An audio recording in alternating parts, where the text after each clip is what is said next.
It's time for Twit This Week in Tech. Publisher Will Harris joins us from Unbound.com. My car guy, Sam Abuelsamid, is here. Glenn Fleishman, the king of flongs. We've got lots to talk about, including why are all my headlines missing on X.com and why that might be a bad idea. MGM Resorts says we didn't pay the ransom, and it cost us $100 million when we got hit by ransomware.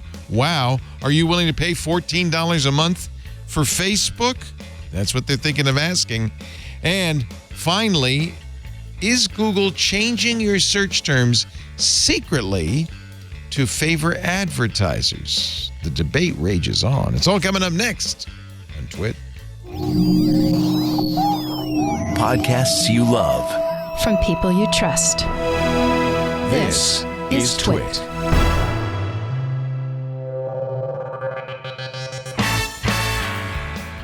This is Twit, This Week in Tech, episode 948, recorded Sunday, October 8th, 2023. Schrödinger's server. This Week in Tech is brought to you by Lookout. Whether on a device or in the cloud, your business data is always on the move.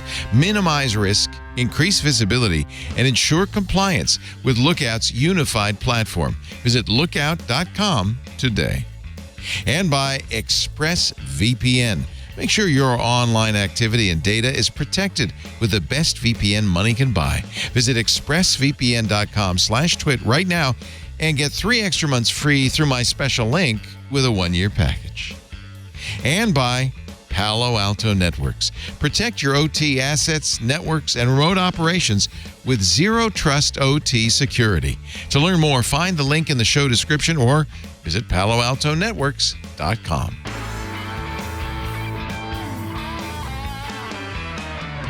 It's time for Twit This Week in Tech, the show we cover the week's tech news. Oh, I like this panel.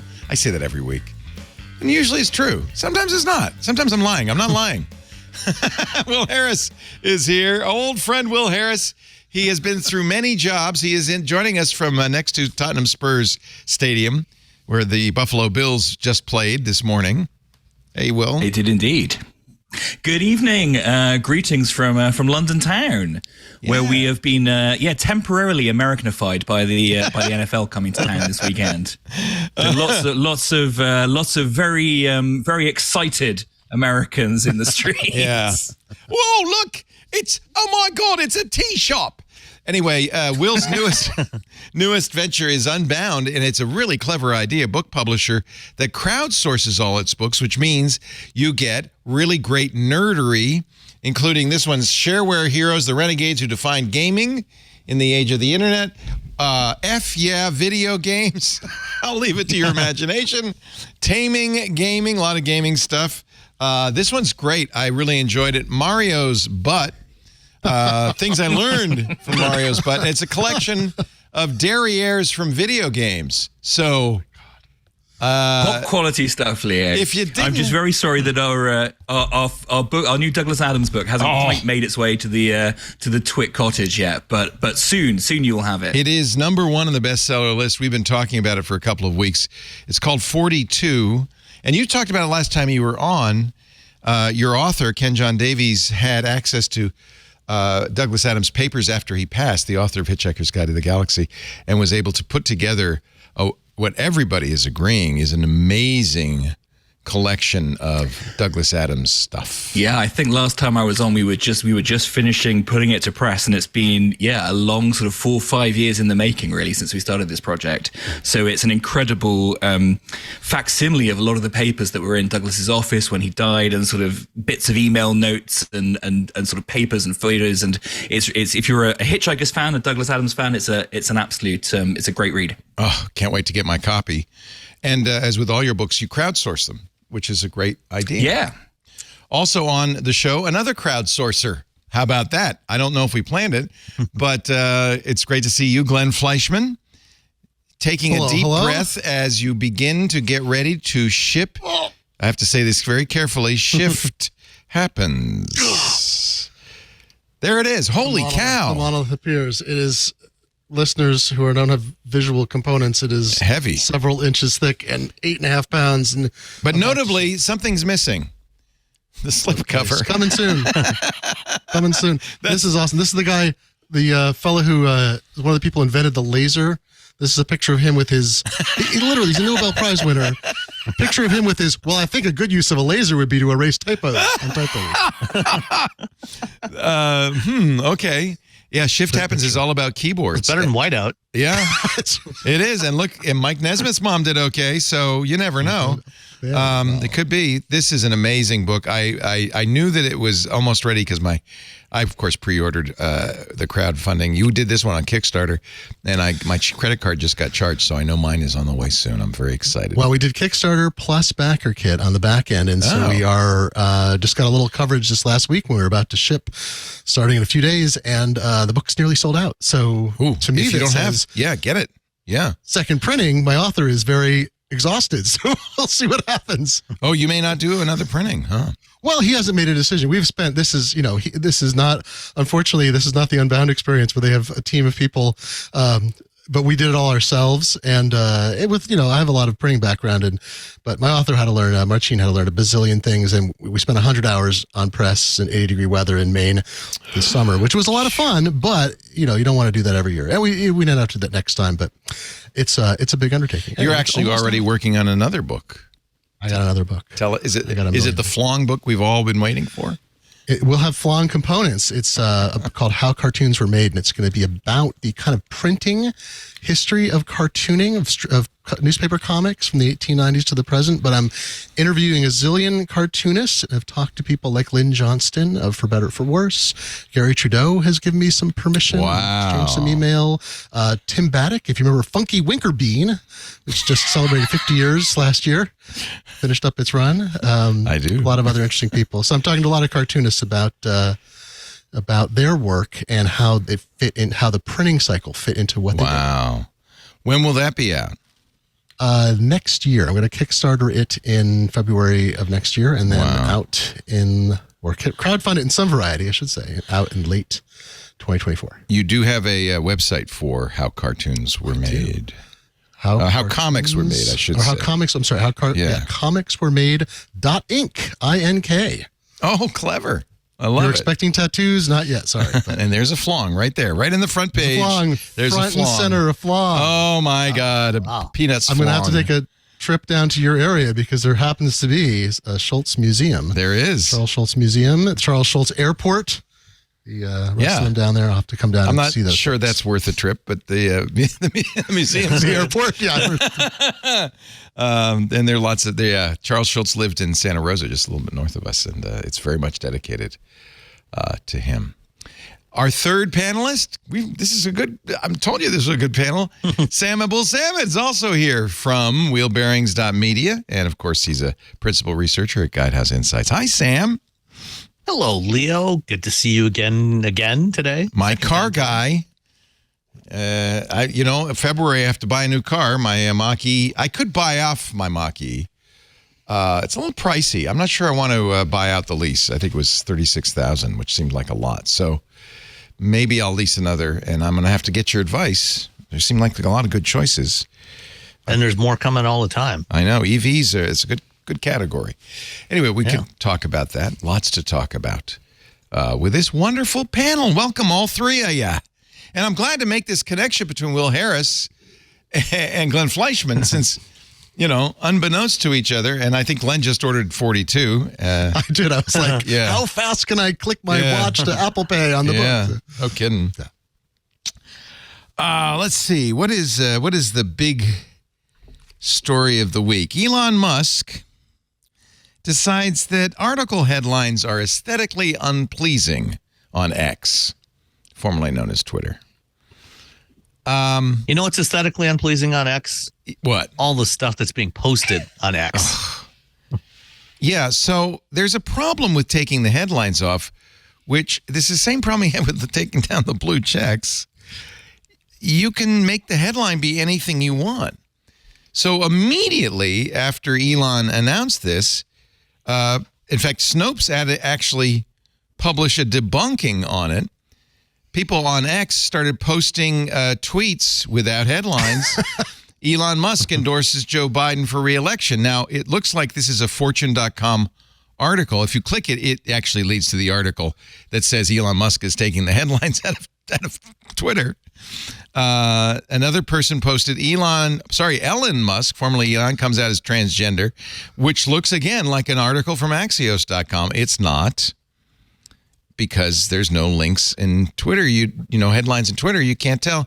Elon, here's the worst one. Musk found dead at Twitter HQ of apparent suicide, pointing to the same Fortune article.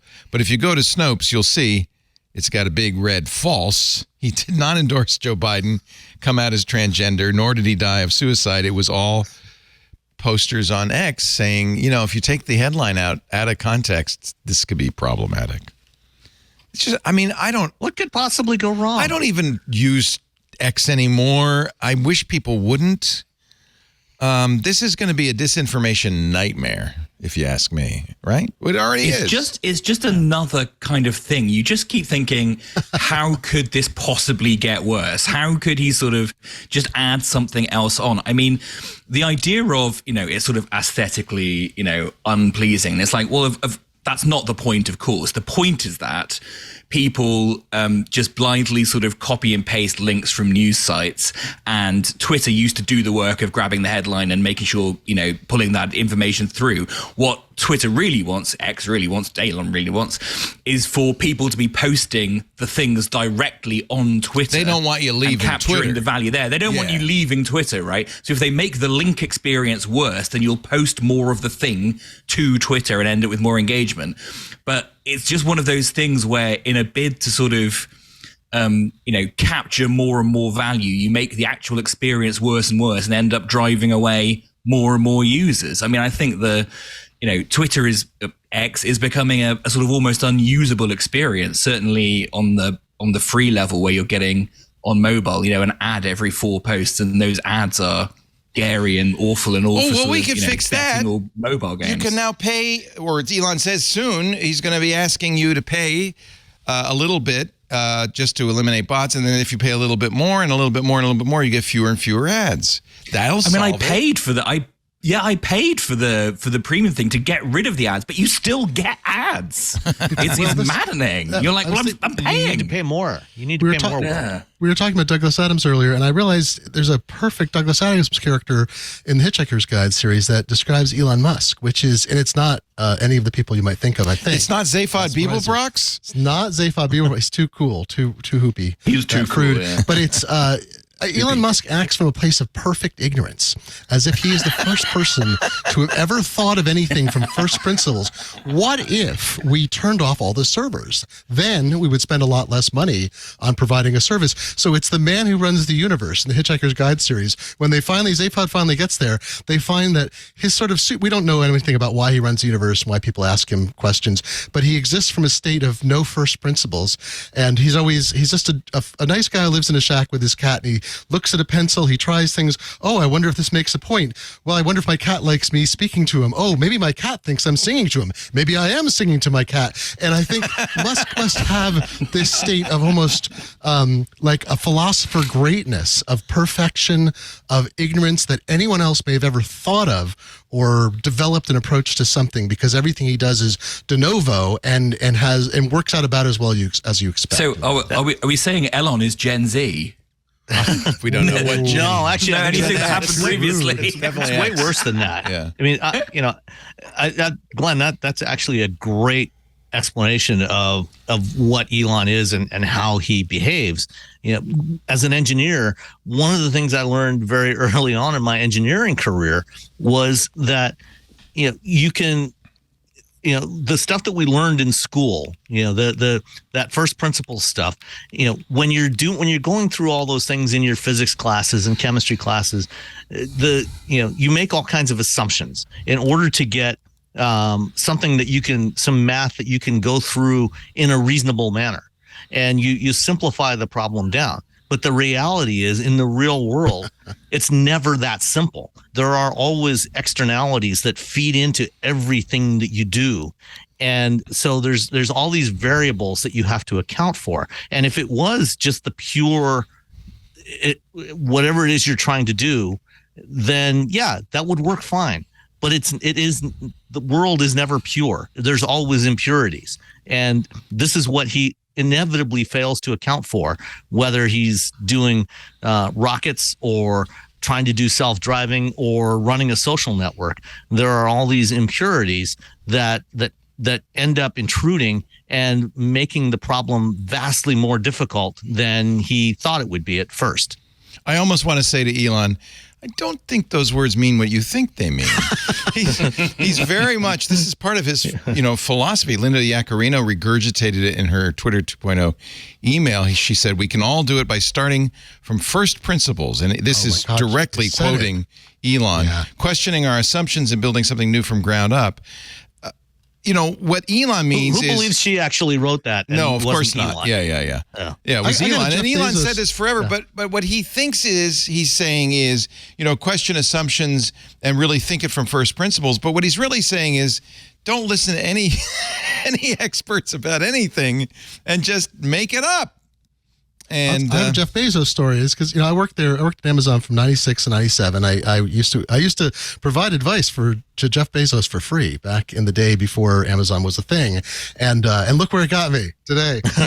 Anyway, having to crowdsource everything. Don't look too close. But Jeff had this attitude. He did not exist from perfect ignorance. He was informed.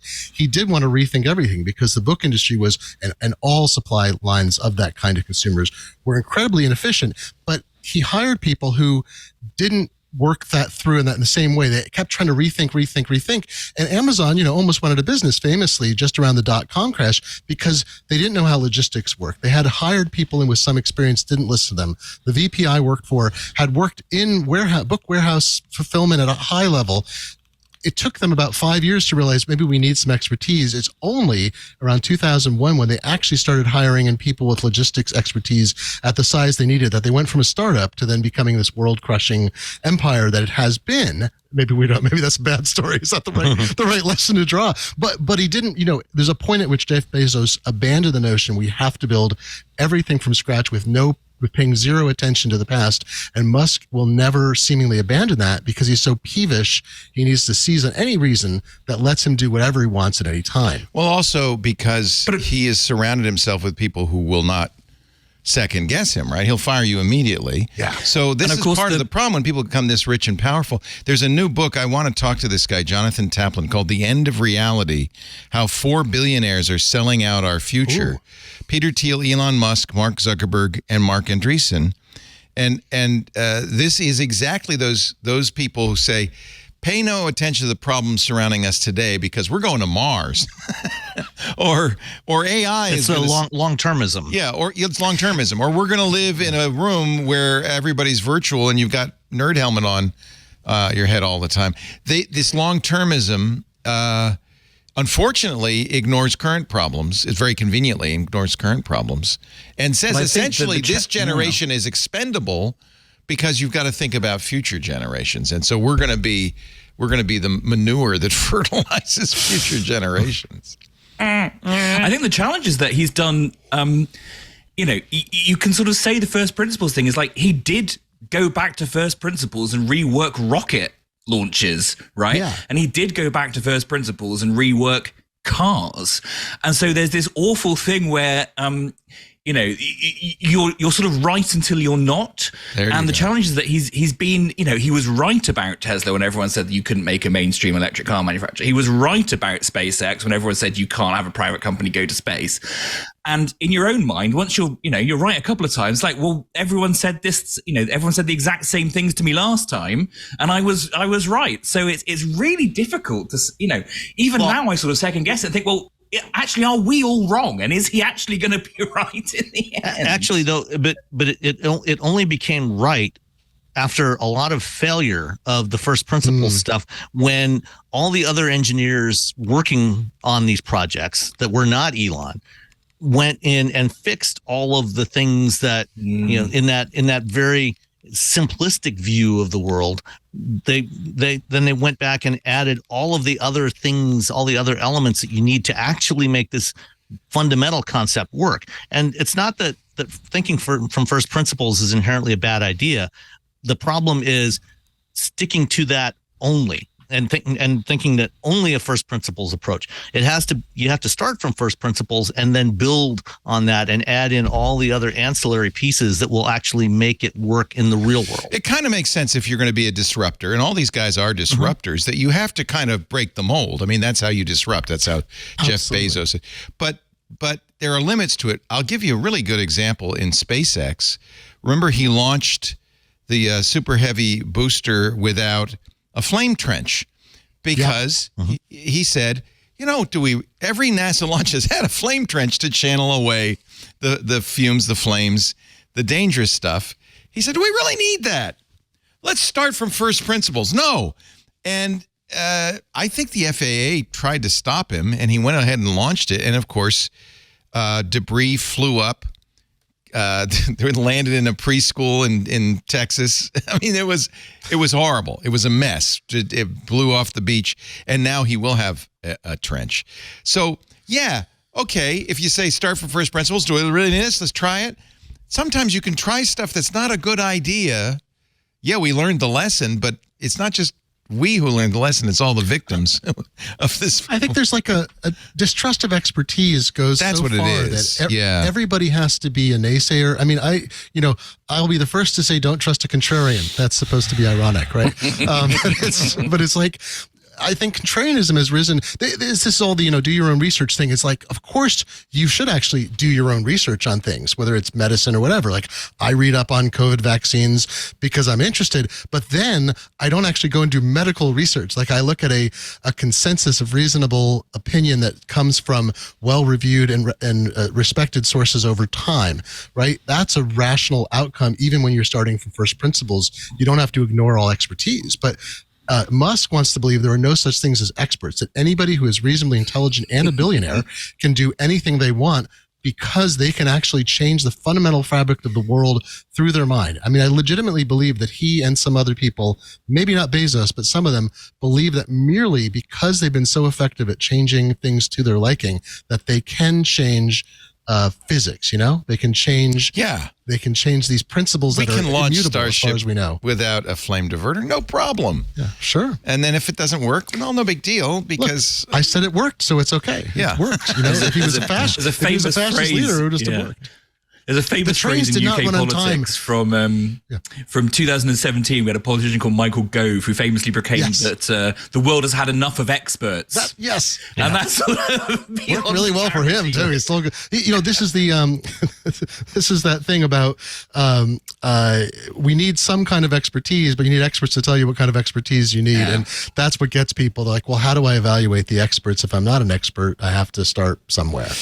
And there's nothing wrong with trying something new, like, okay, let's do it without a flame trench.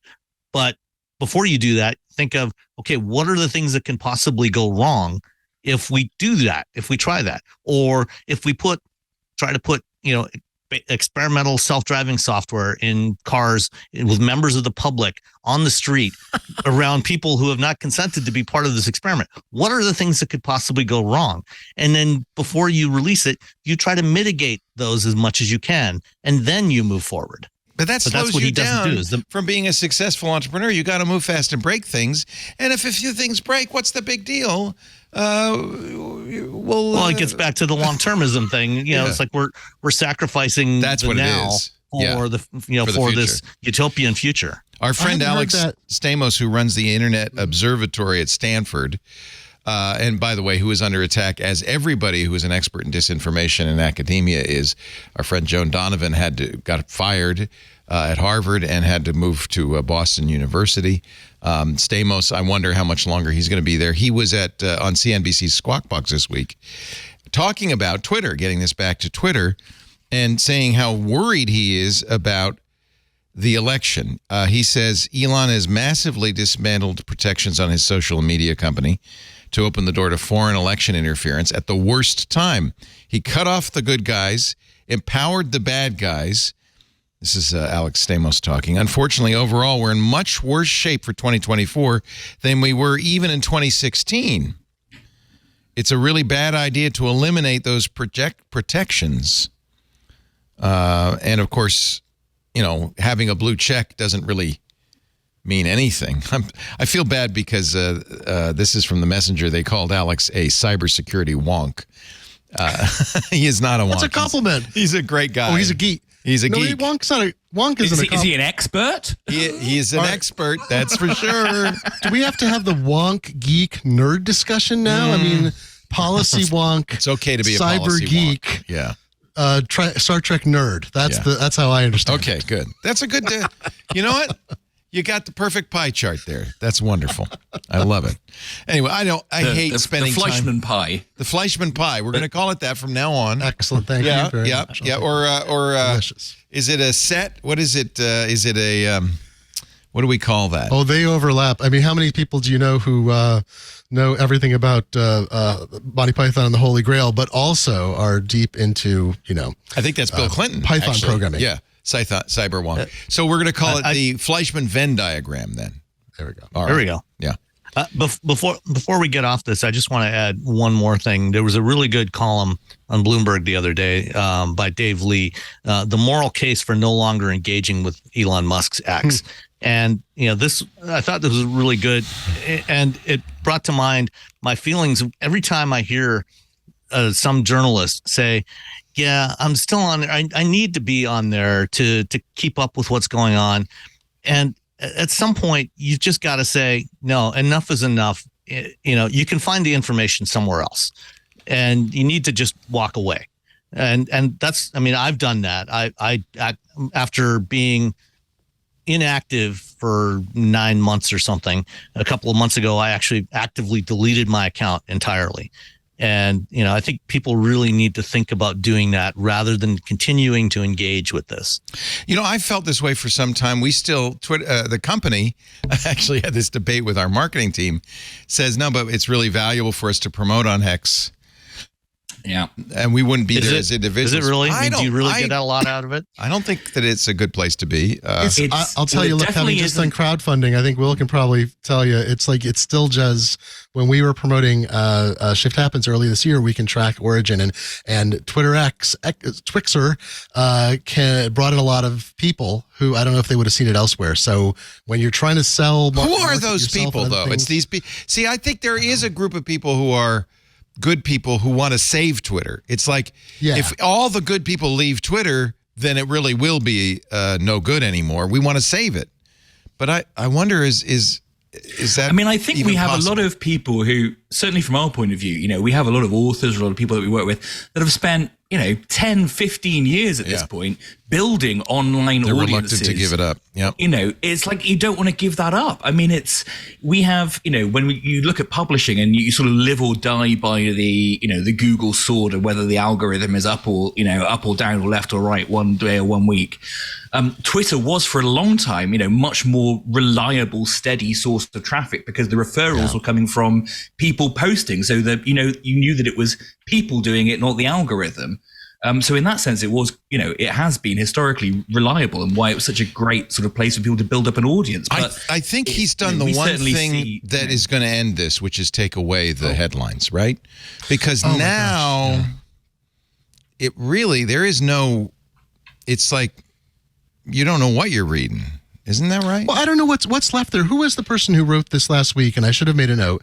They said that what Twitter. Oh, it's a well-known columnist. I'm going to kick myself. One of you will recognize it. He said Elon Musk didn't buy Twitter. What he wanted to buy was millions of people and basically apply it to a different service. So he wasn't trying to improve Twitter. He's just stripping everything away to make a thing he wanted to make. He bought a mailing list, It's like buying a direct marketing mailing list that people had already never can opt out of receiving the mail unless they change their address. I wish I remember who said that because they had a clever coining of that than I did. I have no standing because I left Twitter a long.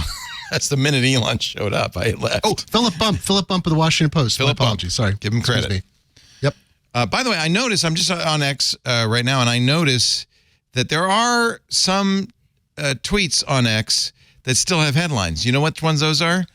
The ads. The ads. They still have the headlines and the link and all of that. Guess that's not unaesthetic when they do it.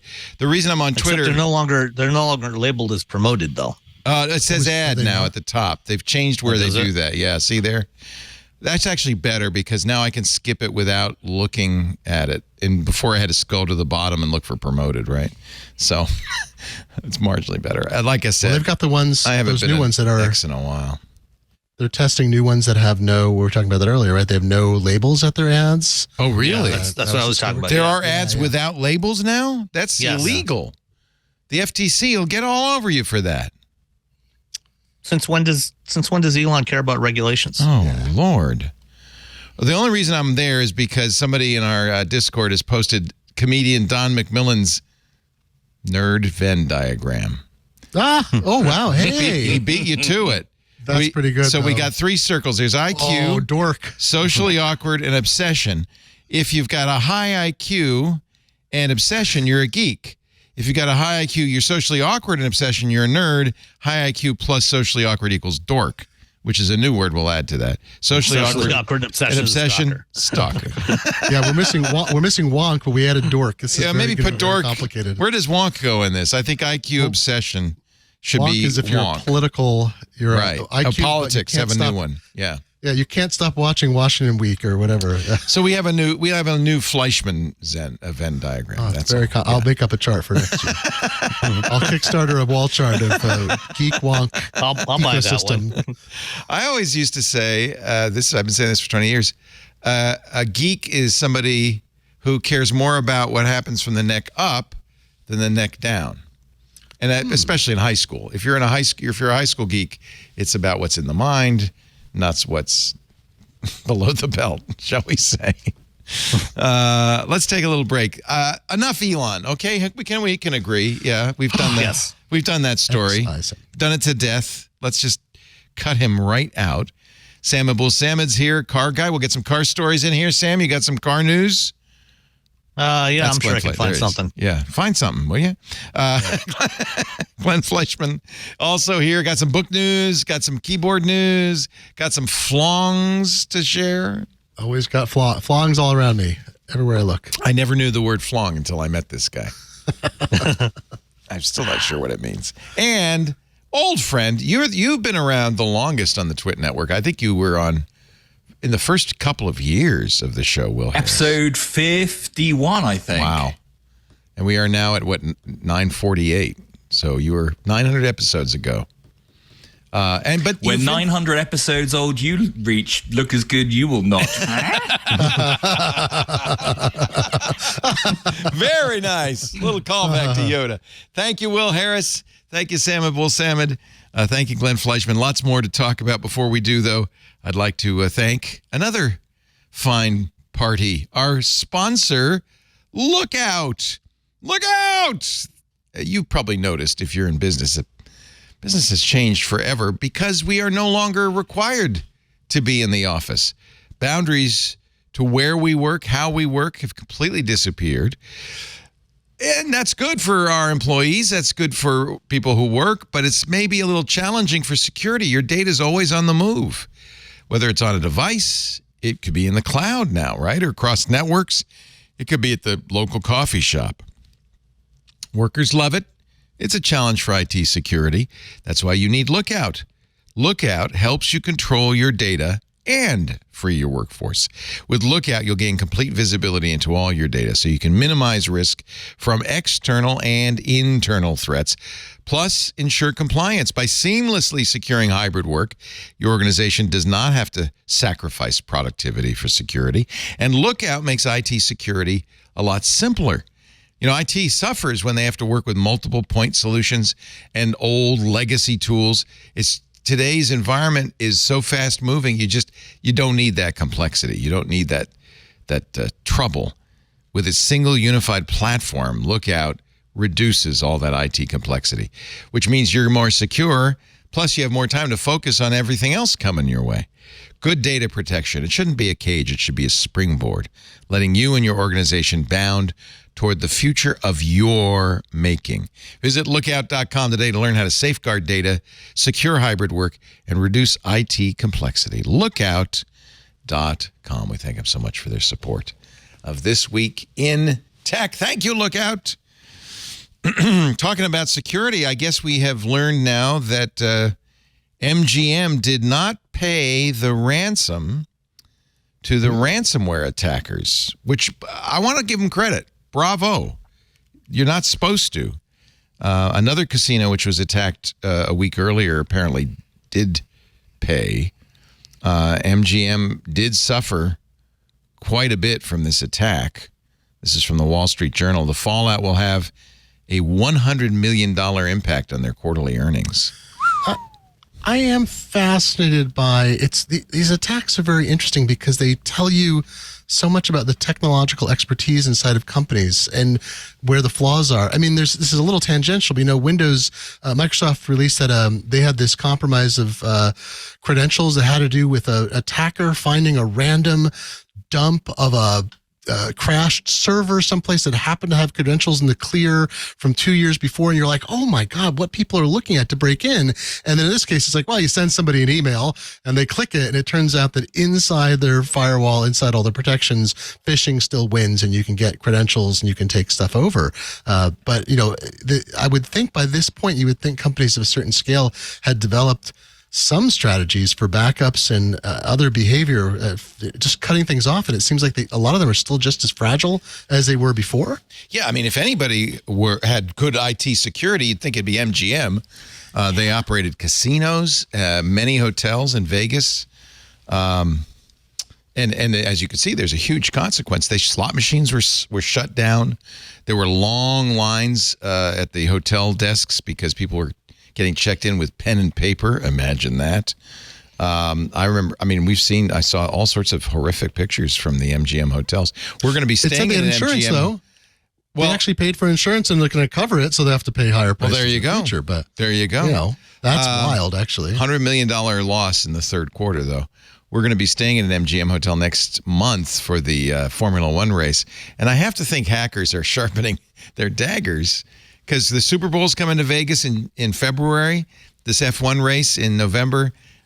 I mean, if you want to shut somebody down, shut them down that week. If you hit some sports books in February for the Super Bowl, when it's in town, yeah, that would be a big one. Yeah, Caesars suffered a hack and paid roughly half of a $30 million ransom earlier in the summer, and I guess they got off lightly because they paid. But on the other hand, that just encourages more attacks, doesn't it? Yeah, although they learn, I mean, then I guess there's no way this will ever end per se, but you wonder how many rounds of this and how much, and it's often, totally different people. Obviously, it's not the same attackers in most cases. They develop different toolkits for the bigger ones, but at some point you got to think there's some resistance that gets developed. Not yet, though. I think a lot of this is social engineering, and it's very hard to defend against. Absolutely. They do everything they can, but it gets hard. 23andMe was hacked. They just announced. And how were they hacked? The credential stuffing. And there's nothing you can do about that. That means there were customers of 23andMe who reused their passwords. Those passwords on other sites were revealed in a breach, and then hackers used it to do what they call credential stuffing is kind of a bad name. Password reuse is the cause of it. And so they tried those passwords on 23andMe and said, oh, we're in. And 23andMe said millions of genetic profiles were stolen, partly because one of the things 23andMe allows is, and I know because I do this, once you send them the saliva sample and you get your genome, it then says, would you like me to attach your relative's genome to yours? So all these accounts get attached together. And according to 23andMe, a hacker logged into individual customer accounts and then was able to create profiles of additional people by copying the names of 23andMe customers' relatives, using the relatives tool. It was clever. It was a nasty hack, though. I mean, I think the crazy thing about this is now kind of how used to it we've gotten and how kind of routine it is. I mean, as you've just sort of read off, Leo, somebody made off with genetic data and genetic information about you. The MGM press release says that hackers had names, contact information, driver's license numbers, social security numbers, passport numbers, and there's another hack that sort of sucks. And I sort of feel like 15 years ago, we would have been thinking, this is absolutely insane. Why would anybody put, their social security number on the internet or worse? And these days, it just seems sort of really de rigueur. And I think it's interesting how we're sort of not bothered about that. We're inured to it. Here's, so on October 2nd, this is the more concerning thing of the 23andMe hack. An anonymous seller said they had 1 million database entries for Ashkenazi Jews. And we're selling it. So they were selling data of people of Central and Eastern European Jewish heritage. Bad week to be doing that. Yeah, exactly. I mean, and why would you do that? Clearly, this person is promoting anti-Semitism, right? To attack these people. I think I'm 4% Ashkenazi Jew, so I would be if I were hacked. I don't know if I was. I think 97.8% here, according to my. There you go. There you go. So like that, it's it sounds like the start of a science fiction novel. Like what was the Herbert the Dune writer White Plague? I think there's also there's a lot of novels that start with they obtain the DNA of an entire race of people or ethnicity, and then well, there you go. Yeah. We just wrote that novel. Great. Only it's not fiction anymore. I know you've mentioned this, I'm sure many times. Sure, Steve Gibson brings it up. Have I been pwned? About the fellow down in Australia runs that. Troy Hunt. Troy Hunt's great fellow. And that, that's now integrated into Apple integrated it a couple releases ago into its password manager. It's in 1Password. You can sign up at the site for free and get notifications. So if you wind up being in a breach, you get an email. And if you're using a password that is known to be reused and has been disclosed, or you have an account where they know, if you're using 1Password or Apple's infrastructure, so you get alerts about it. So you can check those. It's funny. Remember the device used to be pick a password you can remember that's as long as you can stand. And then it was, make a really long one that's hard to type in. And now it's like, no, every password unique. No human hands touch it. Automatically generated. Never create a password. Just make sure there's a good one for every different site you use. And I think that's been a hard message to convince people of. Well, I bet you everybody on this panel uses a password manager. Yep, 1Password, and I've got over 1,000 entries in there. And I bet everyone on this panel has a family member who does not. Anybody, I have a family 1Password subscription, so I'm forced them to use it. Yeah, Lisa uses it, but I have kids who don't. And my elderly mother isn't. I tried, but it's just too complicated. It doesn't seem complicated to us. It is hard to get others that don't pay attention to this stuff all the time to do it. I mean, I tried with my kids, and there was just no real interest in doing it. I think they mostly just use like the Google Chrome password manager, which is that's not bad. And I think that's probably the answer. Apple does that as well. If you're all Apple, you can use Apple's system, and it works. It's very secure, and it works fine. I think a lot of people use Apple devices may not even realize that because you're offered the password, it's stored automatically. It's synced. I feel like there's something there. It's also, I was very excited about passkeys when they introduced. I was going to ask about that. Where do we stand these days? Do you think that's going to be the transformational? I don't think so. It's happening slowly, but what I'd hoped, this is the question is, you need cross-platform compatibility. So I can so Google, Apple, Microsoft. I mean, Apple is way ahead on it. Google is pushing it out. I mean, I now log into all my Google accounts with a passkey in Safari on a Mac or on my phone. I don't have to use a Google infrastructure to do it, which is fantastic. Microsoft is still, I think, pushing forward. So I think you're an outlier, Glenn, because I set up passkeys with Google. I can't figure out how the hell to use it. I can't figure out how to use it. I can't imagine anybody else using it at all. Oh, so when you go to a Google thing, it doesn't say like, hey, just give us your fingerprint so we can use this passkey, or does it show you a QR code and tell you to scan it? There's some mention of this, but I end up using the password in my YubiKey. I have a very secure setup, so I'm not worried about it. But you're doing just as good. Yeah, I'm you're not the only person. And it doesn't. And what it should do is pop up whatever it is that pops up and say, okay, look at your phone. Oh, good, you're in. But it doesn't do that. It gives you a choice. And so Interesting. I've got Touch ID. I actually bought, this is hilarious, I bought an Apple Touch ID keyboard because I have a Mac Mini, and I wanted to be able to do Touch ID on my Mac, so I wasn't constantly having to use my phone. So when I log in on either my laptop or my desktop, I can trigger a passkey with a fingerprint, I don't have to use my phone as my extra authentication. I don't know if that's what's happening for you. Mike Hurley from Relay FM a couple of years ago, when they introduced the keyboard with the fingerprint sensor on there, he actually bought one of those, took it apart, took out the fingerprint sensor, made a little case for it. And Jason Snell did that too. Jason did it too. At first, he actually just Velcroed it on the underside of his desk where he could reach the thing, but then eventually took it out and made a separate little enclosure just for the fingerprint sensor. That's how I'm using mine. It's just one key at 101 keyboard that I'm using. What? I mean, have you got a section for that in your book? Yeah. Passkeys is, I think, dead already. DOA. Oh, let's have a fight. Let's. No, I think it is. If people can't use password managers. No, you know what, Leo? I disagree. You know, the very first passkey I set up was on BestBuy.com when I was going in to order something. By the way, that Best Buy, like many others, doesn't do it themselves. They use a third party. Yeah, but it actually prompted me when I was logging into my account. It prompted me, said, "Hey, do you want to set up a passkey so you don't have to enter your password ever again?" And I said, "Sure."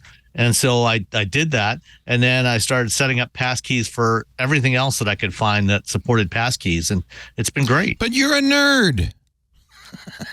Well, I'm also a geek. So okay, let me see.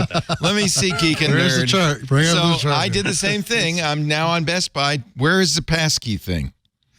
After it came up after I logged in, so I had to log in What's first. the point? First time. No, the first time though. The first time. No, I did it already. Yeah. I have a passkey with these guys. Is it you're on that machine? Oh, it's not on this machine. Yeah, the passkeys are specific to each device. You have to sync, right? Then you can use your phone. Then if you try to use a passkey, I rest my case, Will, right? Am I right? I mean, come on. I have to say, I am just ultimate, sort of lazy web. It's like when you only use Safari, Apple products, a Mac, then and an works. iPhone. Yeah. Everything just, and I mean, to a degree, that is the beauty of the Apple ecosystem, right? Yeah. Is that you sort of almost can, at least your elderly mother can use a bit of Touch ID or Face ID or whatever, and that's better than nothing, right? And I think, we've moved to such a better than nothing level for almost everything now. So this is a perfect example. So because I've never done it on this machine, it didn't do it. But here it's saying, sign into Best Buy with your saved passkey, and then I tap that, and then it's face recognizing, and now I'm in. Right? Even though I still see this, use your Google account to sign into Best Buy, blah, blah, blah. There's so many extra things. But that was good. Yeah. The iPhone, because I had set up a passkey on the iPhone. Right. Has to sync across you have to. But I'm on a Linux box, which is never going to sync with my iPhone, right? Oh, that's true. But if you have, I agree. This has been the problem with it's not with passwords in general. Yeah. It's why people use 1Password and tools like it because they want cross-platform support. But if Microsoft and Google are both committed to it, which is rare to find that kind of agreement except for anything like Wi-Fi, where everyone's like, yeah, we're just going to all do this standard that we're not making money off of. So conceivably, if Microsoft gets their act together, then you have single sign-in for Windows, Mac, Google adds it to Android, then it's a consistent experience. And you sync, and if you don't, then you hold up your phone, you scan a QR code, and it's not like it's 10 extra steps. I don't know. It could be, do you remember, I think Cory Doctorow was one of the people pushing it years ago, the YubiKeys, those FIDO keys that you can use, which are great. It was like your grandma can use it. It's like my grandma or grandfather. Rest in peace. No. They cannot use that, but passkeys, because they're Touch ID based and they're part of a system, I'm hoping that actually does become a more, especially, maybe for the kids. Can't believe kids have bad. And it needs to be something that's some hardware that's embedded in the device. Something like a YubiKey where you've got to keep track of this other device that then you have to plug in. You're going to get lost. Yeah. And it's just not a viable option. Not for the mainstream. All right. We'll see. I have high hopes. I don't think it's going anywhere, but we'll see. Anything would be better. What is going to end up happening is your kids are using Chrome. My kids are probably using the Apple system because they're all in the Apple ecosystem. That's what's going to end up happening. They're going to end up using whatever is easiest. And, that's better than nothing. If you ask your Amazon Echo, according to the Washington Post, if the election was stolen, it says, oh, yeah. What? When the Washington Post contacted Amazon about this, they fixed it. So don't expect it to do it anymore. But this is from the article in the today's Post by Kat Zakreski. Asked about fraud in the race in which Biden defeated, and we know this happened, Donald Trump by 306 electoral college votes. Which part happened? Some or all of that happened. The popular voice assistant said, quote, it was stolen by a massive amount of election fraud. Incredible. Citing a conservative video streaming service called Rumble. The 2020 races, Echo went on to say, were, quote, notorious for many incidents of irregularities, and wrong, and indications pointing to electoral fraud taking place in major metro centers, wrong. Referring to a Substack, it also contended Trump won Pennsylvania, citing, quote, an Alexa Answers contributor. Amazon has declined to explain why its voice assistant draws those answers from unvetted sources. Amazon spokeswoman said, these responses were errors that were delivered a small number of times and quickly fixed when brought to our attention by the Washington Post, which is owned by Jeff Bezos. Okay. We continually audit and improve the systems we have in place for detecting and blocking inaccurate content. After the Washington Post reached out to Amazon for comment, the responses changed. I actually appreciate they said that not all of them changed, so they obviously, maybe they didn't give them all of them. And I kind of like when they find something that's not working and a company claims, oh, it was an error, we fixed it all. And they're like, well, we only gave you some of the cases. We didn't tell you everything. Yeah. So the questions to the Post, the Post had flagged to Amazon were fixed with the answer, I'm sorry, I'm not able to answer that. This is from the article, other questions still prompt the device to say there was election fraud in 2020. I mean, the problem is that as long as, these smart devices keep taking data from the open web, the open web is always going to be subject to manipulation, right? But that's why, here's... I remember having... And only more so as people take content that they have generated from LLMs and post it as if it was original real content. And then I mean, the LLMs ingest that when they're being retrained. It's only going to just build on itself. I mean, I remember, it's amazing to think we've gone all the way back around. I'm going back 10 years now, and I remember having a demo of Google TV. And I remember I was in a room with a very famous owner of a very famous right-wing news network in America.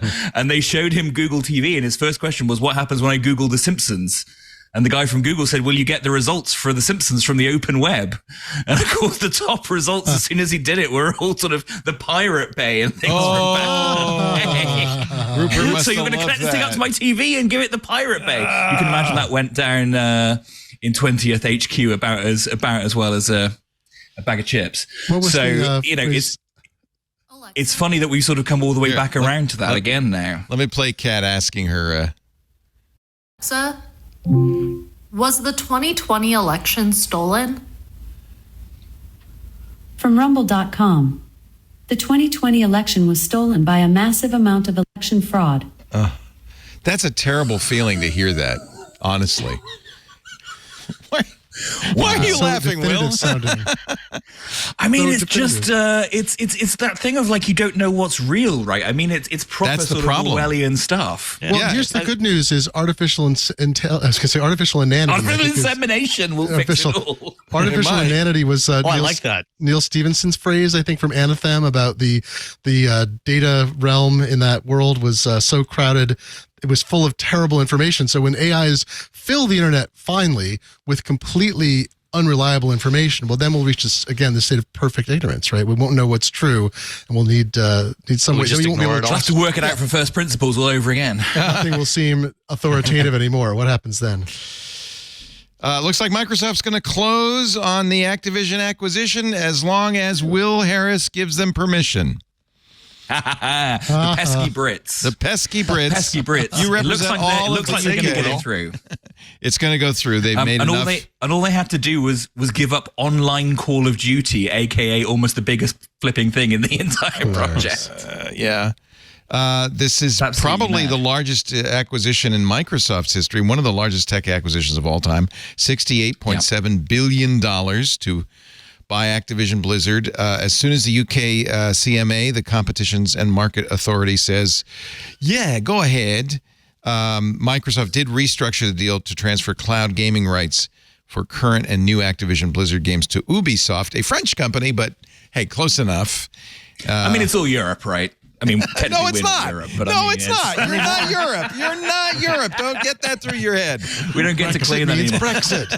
Yeah, quite. I thought it was interesting that they're Blizzard aiming to means close Blizzard. on There's this a water Friday the channel 13th. there. Next You know, there's a water channel that separates you. You are not part of Europe. We are not.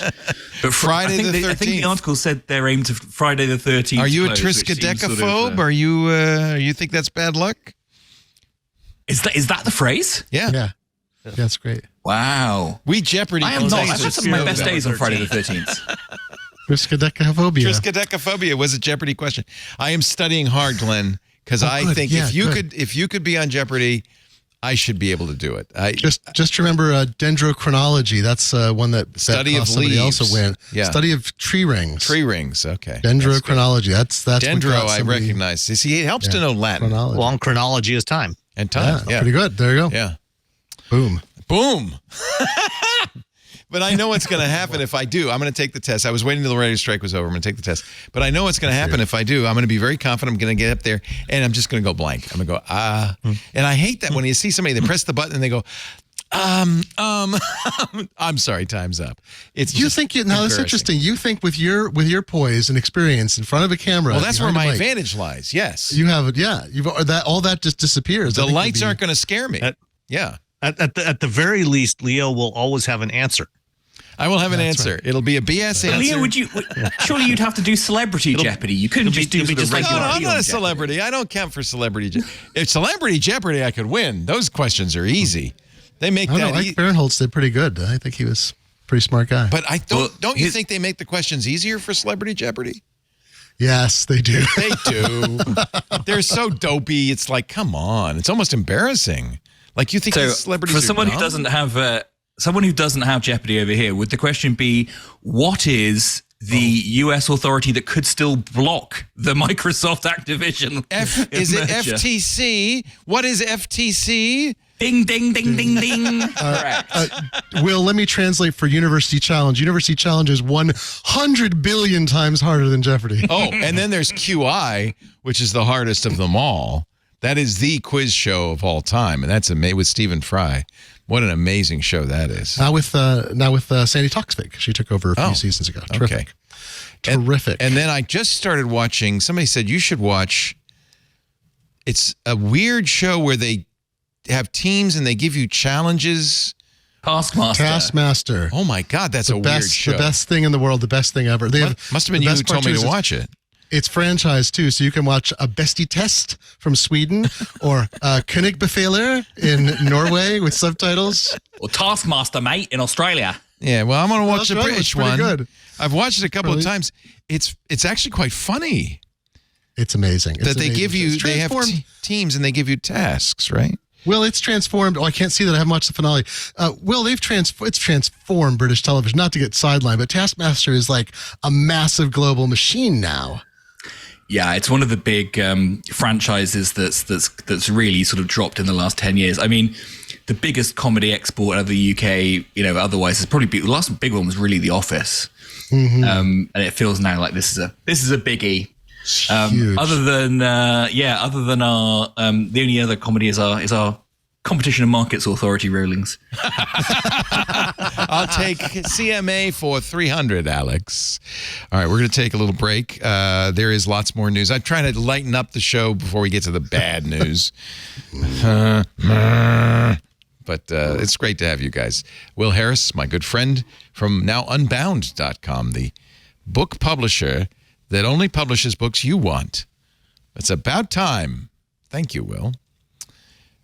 Glenn Fleishman, who has published a book I want called Shift Happens, available at shift.happens. Shifthappens.site, but That's right. not for much longer. Don't waste time. Get over there. Almost sold out. We're almost yeah. And the new one, How Comics Work, that'll be fun. Glenn.fun if you want to keep up on all that stuff. And from from places like Ask the Tech Guys, Sam Abuelsamid, Wheel Bearings Media, and authority on automotive stuff. What did you drive? I always like to ask Sam what he's driving. What are you driving this week? This week I have the Kia EV6 GT, which is ridiculously quick, good looking, and it's just generally a lot of fun to drive. People like this EV6 a lot. It is a great car, and it's definitely something that you should take a look at. What should one pay for it if one were to buy one? The GT is the high performance version. The one that's in my driveway is like $62,000, but you can get one. You can get it like a rear wheel drive version with the extended range battery for about $48,000, $49,000, I think. That's before the rebate, right? Or the tax credit? Yeah, unfortunately, the EV6 is still currently built in Korea, so you won't be able to get a tax credit on it.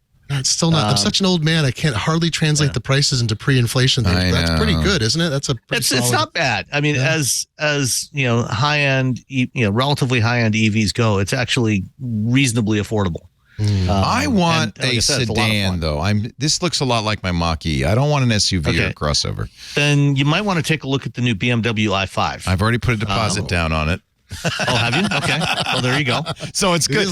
It's good you said that. I mean, I can get the money back, but I did put a deposit down on it. How long are they out in manufacture? I don't know. I have to give back the Mach-E in February, so I'm thinking I should probably order it now. Yeah, or soon. Yeah. I will be able to find out soon when it will be available here in the U.S. Production should be starting shortly. I'm not sure when they'll start U.S. deliveries. I'm going to have a chance to drive it in about 4 weeks' time. To me, this is what I want. Something that looks like a sedan. I'm embarrassed to drive a BMW. I might paste a Volkswagen sticker over the top, but it looks like a nice. Well, it's unfortunate you have to turn in the Mach-E in February because there is the Volkswagen ID7 that is also coming, but it's not coming till mid-year next year. So I was thinking about I could pay off the lease on the Mach-E. I think it's $36,000, which seems like a lot. But I only have 15,000 miles on it, so I guess you got your electric bikes. You could just be electric bicycle. I wish I could bicycle. I would bicycle everywhere if I could. I actually have an e-bike in the garage right now that I've been testing for a few weeks. Which one? It's great. Oh, I have the juiced bikes, Rip Current S. It's got a range of about 70 miles, top speed of 28 miles an hour. It's a fat tire. Throttle, it's a fat tire. Throttle on the.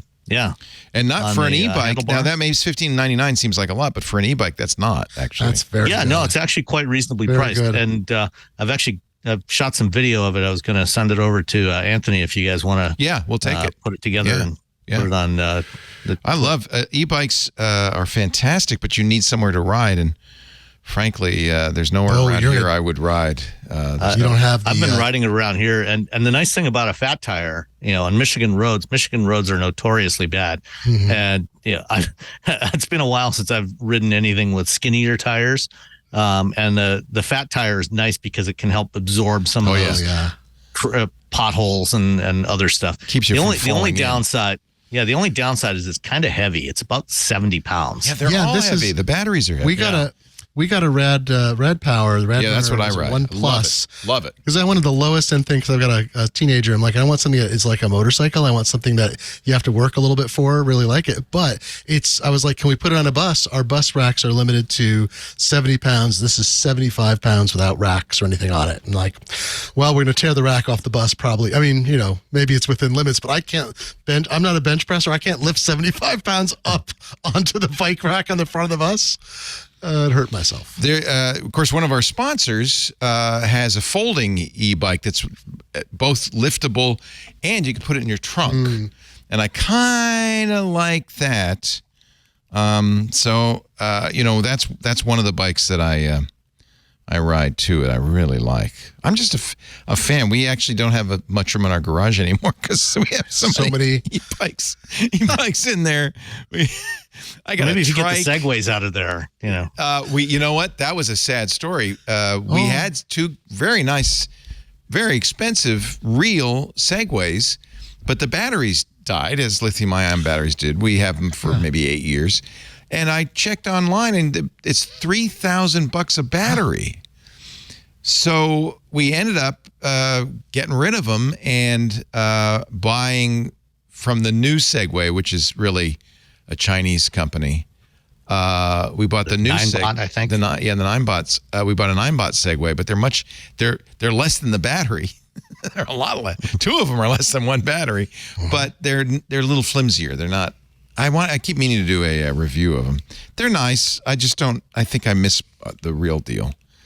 I love, from a climate change perspective, the fact that one of the key helps in reducing fossil fuel emissions might be e-bikes. Maybe we'll see. It's going to be for e-bikes a are the ideal choice level. They're the ideal. When I was in Rome, everybody's riding Vespas.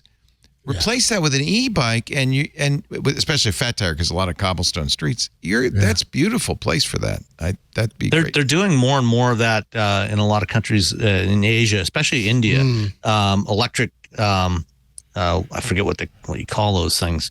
Electric scooters, but also what are the 3-wheelers?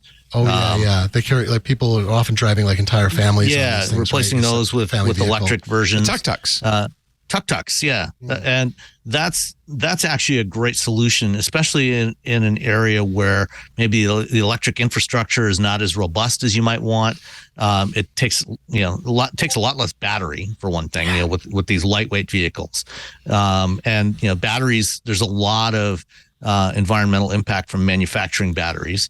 So if you have bikes, scooters, other vehicles like that can get by with a much smaller battery, you dramatically reduce the cost, you make it accessible to a lot more people, and it's also something that can fit in with whatever electric infrastructure that you might have. Oh yeah, then you got to do point source solar, point source wind, things that don't make sense where you can't provide full infrastructure to central power and grids. It makes it feasible in those areas as well. Yeah, I mean, the amount of power that you need for a DC fast charging station, that's got 4, 6, 8 fast chargers is enormous, and there's actually not that many places where you can. This is one of the things that has limited the installation of DC fast charging, is that it takes so much power that there's a lot of places you just can't put it down without having to build a new substation, which adds years and millions of dollars to the cost of the project. Actually, something that we're working on right now, that my colleagues and I are working on right now, is a white paper on utilization of stationary storage with DC fast charging, so that you can charge that continuously at a slower rate. You don't need as much input power from the grid. You can also integrate it with solar more easily, and then use that to provide the bursts of power that you need for the DC chargers. That's great. Yeah. I don't understand what you said there, but I hope that it happens. Trickle charge a big battery so you can spew out a lot of amperage later. Right? I got it. Exactly. Sounds good to me. Yes. That's in very nicely in plain explained. English, yes. Yeah. That was what that's what I was trying to say. Trickle charge for 800. Thank you. Our show. Who would have thought that Glenn would be the concise one? I've been writing about albedo modification lately, so I'm working on the science side. You're working hard on that right now with your head there. I know. I'm very high albedo. Highest albedo it's almost 1.0 up there. He's trying to save the environment with his head. Personal albedo. Just teasing. I'm so sorry. That's so rude. It's funny. You can slap me anytime. It's okay. Our show today brought to you by ExpressVPN. Ever hear of data brokers? If you listen to our shows, you've heard about data brokers, the middlemen collecting and selling all those digital footprints you leave online. They stitch together detailed profiles that include your browsing history, your online searches, your location data, and then they sell that data off to a company for targeted ads, or maybe even worse, they're also selling your information to the IRS. The best way to protect yourself against these guys is not to give them the information in the first place. And unfortunately, every time you go online, your ISP is writing it all down. Writing it all down. That's why you need ExpressVPN. Mask your digital footprints with a VPN. I think you understand. We've talked about VPNs before. The idea is you turn on the VPN on your device, your phone, your desktop, whatever. With ExpressVPN, that's very easy. There's a big button, you click it. And then your data coming out of your device is fully encrypted. Nobody, your ISP, your carrier, Google, nobody can see what that data is until it gets to the VPN server, and then it goes out in the real world because it has to be unencrypted to be used. So it looks like you're coming from the VPN server, not from your house. Now, this is a great plan as long as your VPN doesn't sell your data off, right? That's why I use and recommend, it's the only one I do, ExpressVPN, because they go the extra mile to make sure your privacy is absolutely protected. I'll give you some inside information into how they do that. Of course, all of this is third-party audited, so that's the first thing. So you know that they're being checked, and the third party has said yes. ExpressVPN does exactly what their privacy policy said, no logging. So how do they keep from keeping track of you? Well, first of all, they're using their special, they wrote it themselves, trusted server software. When you press the button on ExpressVPN on your iPhone, your Android device, when you're using it on a router, you can protect the whole house this way, or on a laptop, on Linux, on Mac, or on Windows. When you hit that button, it spins up the trusted server on the server you're going to. It does it in RAM. It's not running at all anywhere else except RAM, and that RAM is sandboxed, and you're the only one using it. So that's your server. You're the only one using it, and it's sandboxed. It can't write to the drive. It can't be seen by other processes on the system. It is isolated. Then when you close the VPN, it disappears, as does every trace of your visit. They do not log. They can't log. And to add to this, they use a custom Debian distro on all their servers that wipes the entire drive every morning. They reboot, starts fresh, brand new. So there really is no trace of your visit. And we know this because ExpressVPN is often used in countries where it would be dangerous to be a dissident. I'll leave that to your imagination. These are countries where when the police wants to get your information, they don't knock. They don't get a warrant. They just go to the VPN provider and they take the servers. Well, every time that's happened at ExpressVPN, they take the servers. There's nothing on them. It never has been used against anybody as a customer because there's nothing there. They don't keep track. So that's one of the reasons I use ExpressVPN. The other reason is they're not free. You might say, well, Leo, you could go with a free. Well, first of all, it's not expensive. It's less than $7 a month. But you want to pay for a VPN. You don't want to give them an incentive to sell your data off. Plus, you want them to have the resources to rotate their IP addresses so that every time you're using it, it's a different IP address. You want to make sure they have enough bandwidth so that you can watch HD movies, because one of the things you could do with ExpressVPN, for instance, is watch Netflix. You can get all the anime you want from Netflix Japan. And that's really nice, but it's not any good if you don't have enough bandwidth. ExpressVPN, plenty of bandwidth.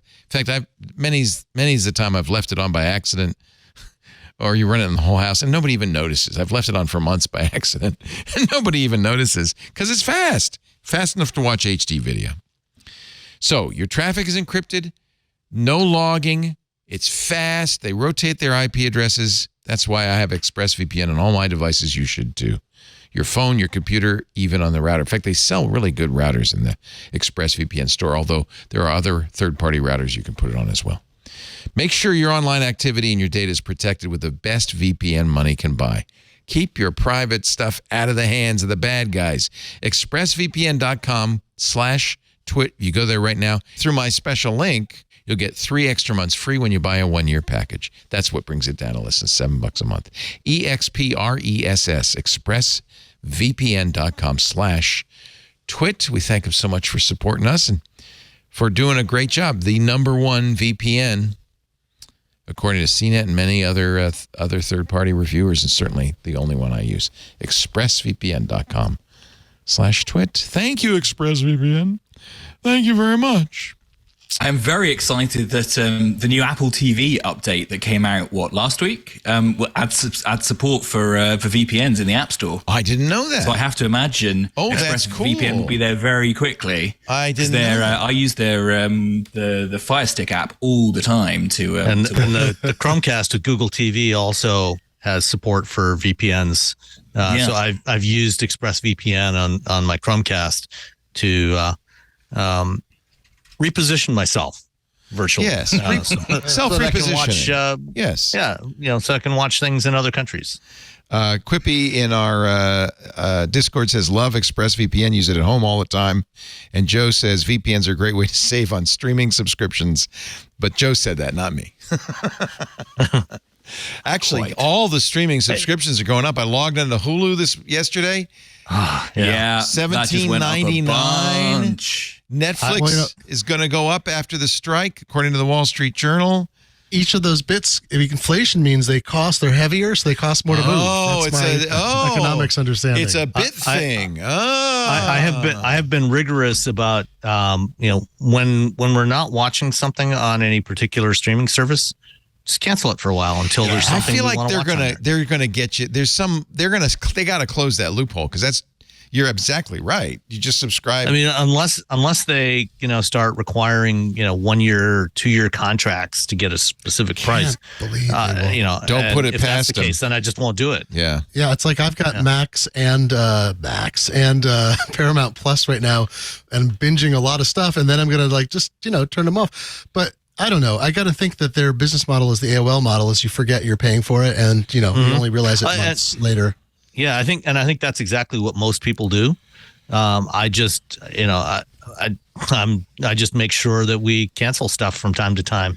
And actually, several years ago, Brian Brushwood was talking on Cord Killers, saying just every 3 months, just go through and cancel everything until, and then once people in the family start screaming about, hey, where's Disney Plus or where's Hulu, or where's Netflix, then you turn it back on.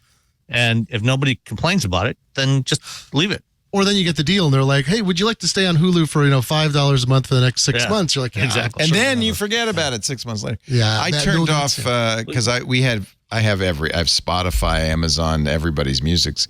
So I turned off YouTube music because that was one I used the least. Not realizing it also turned off YouTube Premium, whatever, where you don't get the ads. Now you got the ads all day. Oh my God. YouTube is unusable. How? I watch it that way, and I gotta say, I'm so close. I don't want to pay that much to get rid of the ads. I am handy with the mute button. Mute, skip, mute. Well, see, I think this is something advertisers need to understand. People don't watch those ads, right? I literally turn my head when I haven't seen YouTube ads in years. Yeah. Because we have a family plan for YouTube Premium and YouTube Music and everything. That's why I do it. So we just don't. But if you don't pay, I'm surprised that Glenn that you have been putting up with it, because it's my understanding there is a lot. They have pre-roll, post-roll, mid-roll. They're everywhere. So much money. I'm such a frugal thing. I would love to know though. This is a by the way. Is like what did kids complain about their parents? What do our kids, those of us who have kids, complain about their parents? Like, oh, my dad just canceled all the services, and we had to talk to him. We had to talk to him. Actually, I sign back up. I just had this conversation with my daughter the other day. She's 31. She lives in Denver. I live in near Detroit, and for Netflix, she finally got the pop up saying, you need to sign up for your own Netflix account because we're killing data or password sharing. Boo. And so actually, I looked. Wanted to get her set up with the extra member account, so you get an extra person for $7.99. And unfortunately, because I'm not actually paying directly for Netflix now because I'm getting it through my T-Mobile cellular account, you cannot add extra members on that one. You cannot, there's no way to pay for an extra member on that. So she's going to, for now, she said, she went in and said, I'm on vacation and got a code for that. So she's got 30-day grace period or something. But then eventually she's going to have to get her own Netflix account. Do you get the feeling that all these companies are just pushing the envelope till just to see how much we'll take. And We're the frogs. We're the frogs. And then at some point they're going to go, okay, we lost subscribers. We got to back down. Because I feel like that's what's going on. They're just going, well, let's see. No, Can we add another buck? I think How they about will another do buck? that. Yeah. How about another buck? They're testing the price elasticity that people are willing to pay. Yeah. I mean, Disney Plus, they have done a great job of assembling actually incredibly good movies and TV shows and exclusives and whatever. It's an incredibly compelling thing. So they're like, hey, remember when you used to have to go spend, $700 a year to watch this in the theaters? You take your whole family and whatever. Well, it's only whatever we're saying now a month. You're like, oh, it's a huge bargain. Why not? They don't have to buy popcorn at movie theater prices. Cory Doctorow calls it the identification of the internet, where, it starts customer first. Get all the customers. We're going to make it easy, make it affordable, get all the customers. Then you start promoting your businesses. Amazon's a perfect example, the third-party sellers. But at some point, it turns and you go, we're going to squeeze every dime we can out of this business. And I feel like that's where we are across the board. The Google versus DOJ trials going on right now. And Cory has a piece on his blog, pluralistic.net, talking about the memos. Google did not want the trial exhibits made public. They asked the judge, not because it was proprietary business information, but because it was embarrassing. It was embarrassing. The judge said, well, no, I think the public has a right to know. And a lot of this is online. But I've been searching through it. You can actually go and look at some admittedly embarrassing slideshows from Google and so forth, including many memos. But there's a little controversy. We were talking about this before the show. I want to make sure you guys were up to speed on this. There is a woman who used to be an executive at DuckDuckGo. She was at the Federal Trade Commission, Megan Gray, and she was at the trial and saw a slide that asserted something pretty serious. For a long time, Google has called it semantic matching. And they've admitted to this, where when you enter in a search result on Google, it will amend it behind the scenes. You don't even see it. It doesn't show up in the box before it sends it off to the search tool. So if you type, Cory points out, if you type the word WEDS, W-E-D-S, it figures, oh, you're talking Wednesday, and will actually add Wednesday to the search term. You don't see that. It gives you better search results. That seems like a good idea.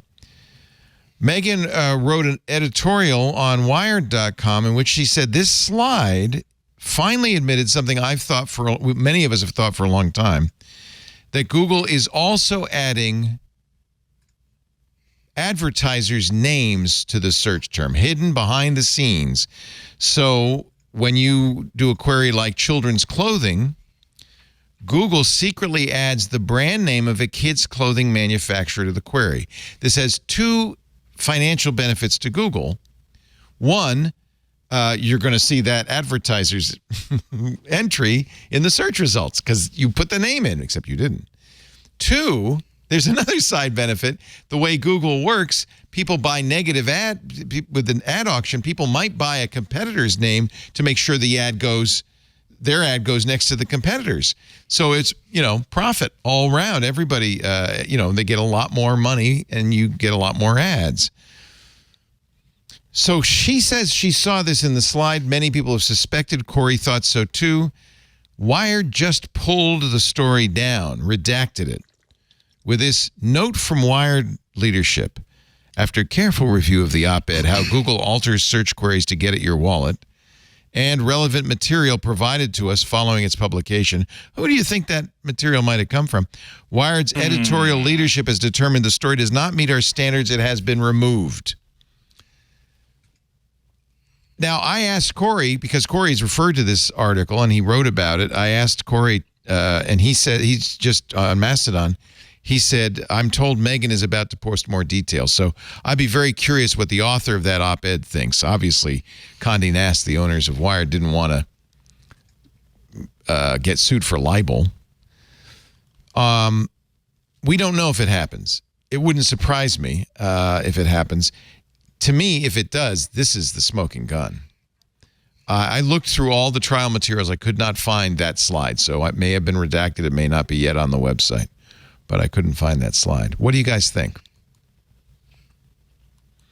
I mean, there's definitely a lot of material that has been redacted from. If you look at it, even the stuff that's in public has big redacteds all over it. Yeah.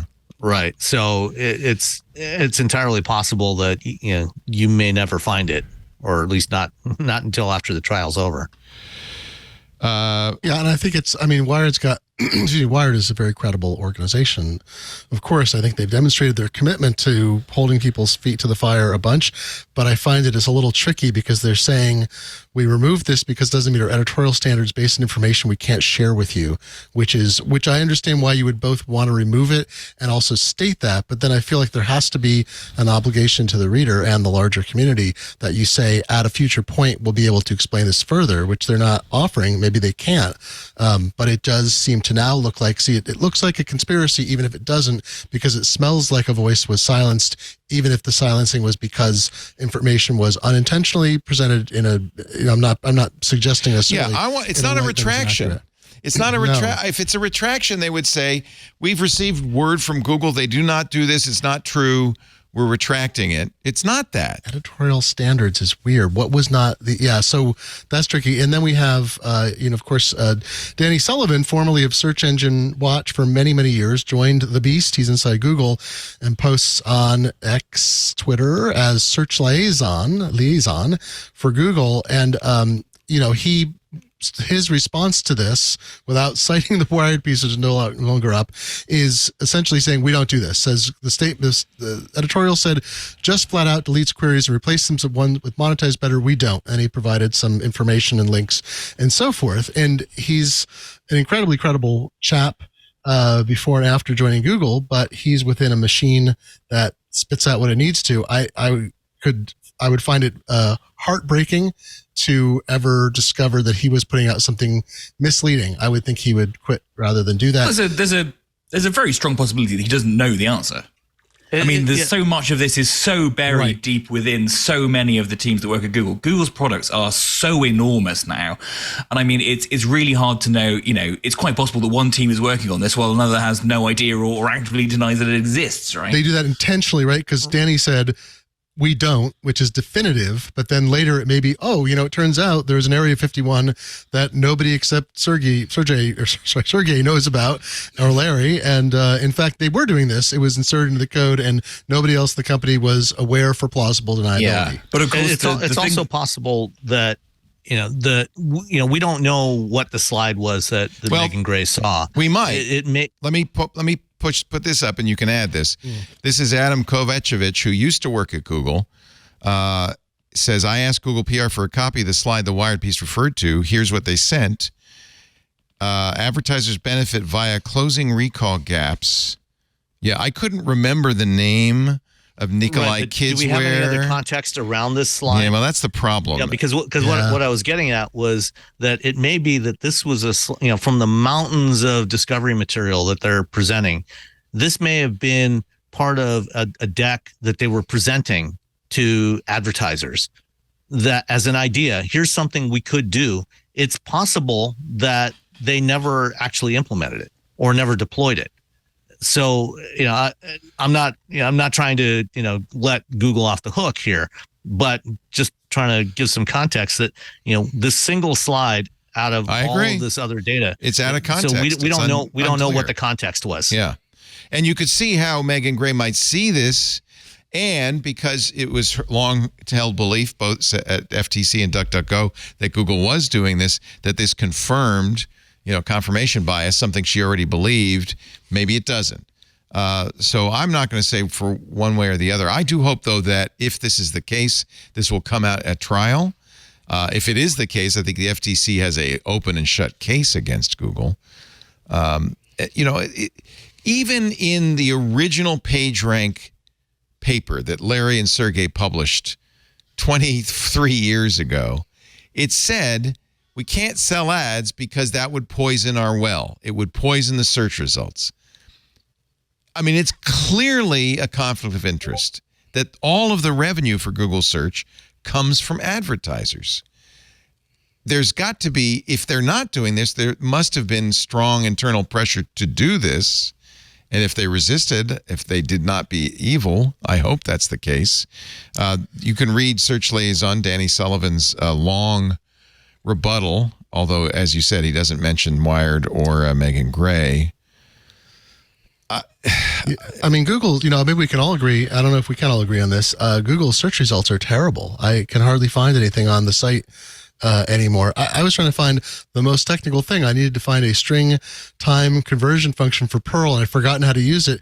It took me 5 minutes. I should have gone to ChatGPT. It took me 5 minutes of searching on Google to find a result that actually was accurate and wasn't just one of those regurgitated things. So, Google is already sort of terrible. And so if they're doing this, yes, there is a distinct consequence for the trial, obviously, and for the future of how they interact. But it's also, they have ruined search for themselves, regardless of what they're doing monetarily. Yeah, I mean, I think that's all we have to say is just objectively, the results on Google search aren't as good as they used to be. They're muddied. And that's too bad. I've mentioned this before. I've been looking for a replacement for Google. DuckDuckGo is not it. In fact, one of the stories we have this week is that in the trial, Apple executives, there's an email from Apple executives, I think Eddie Q.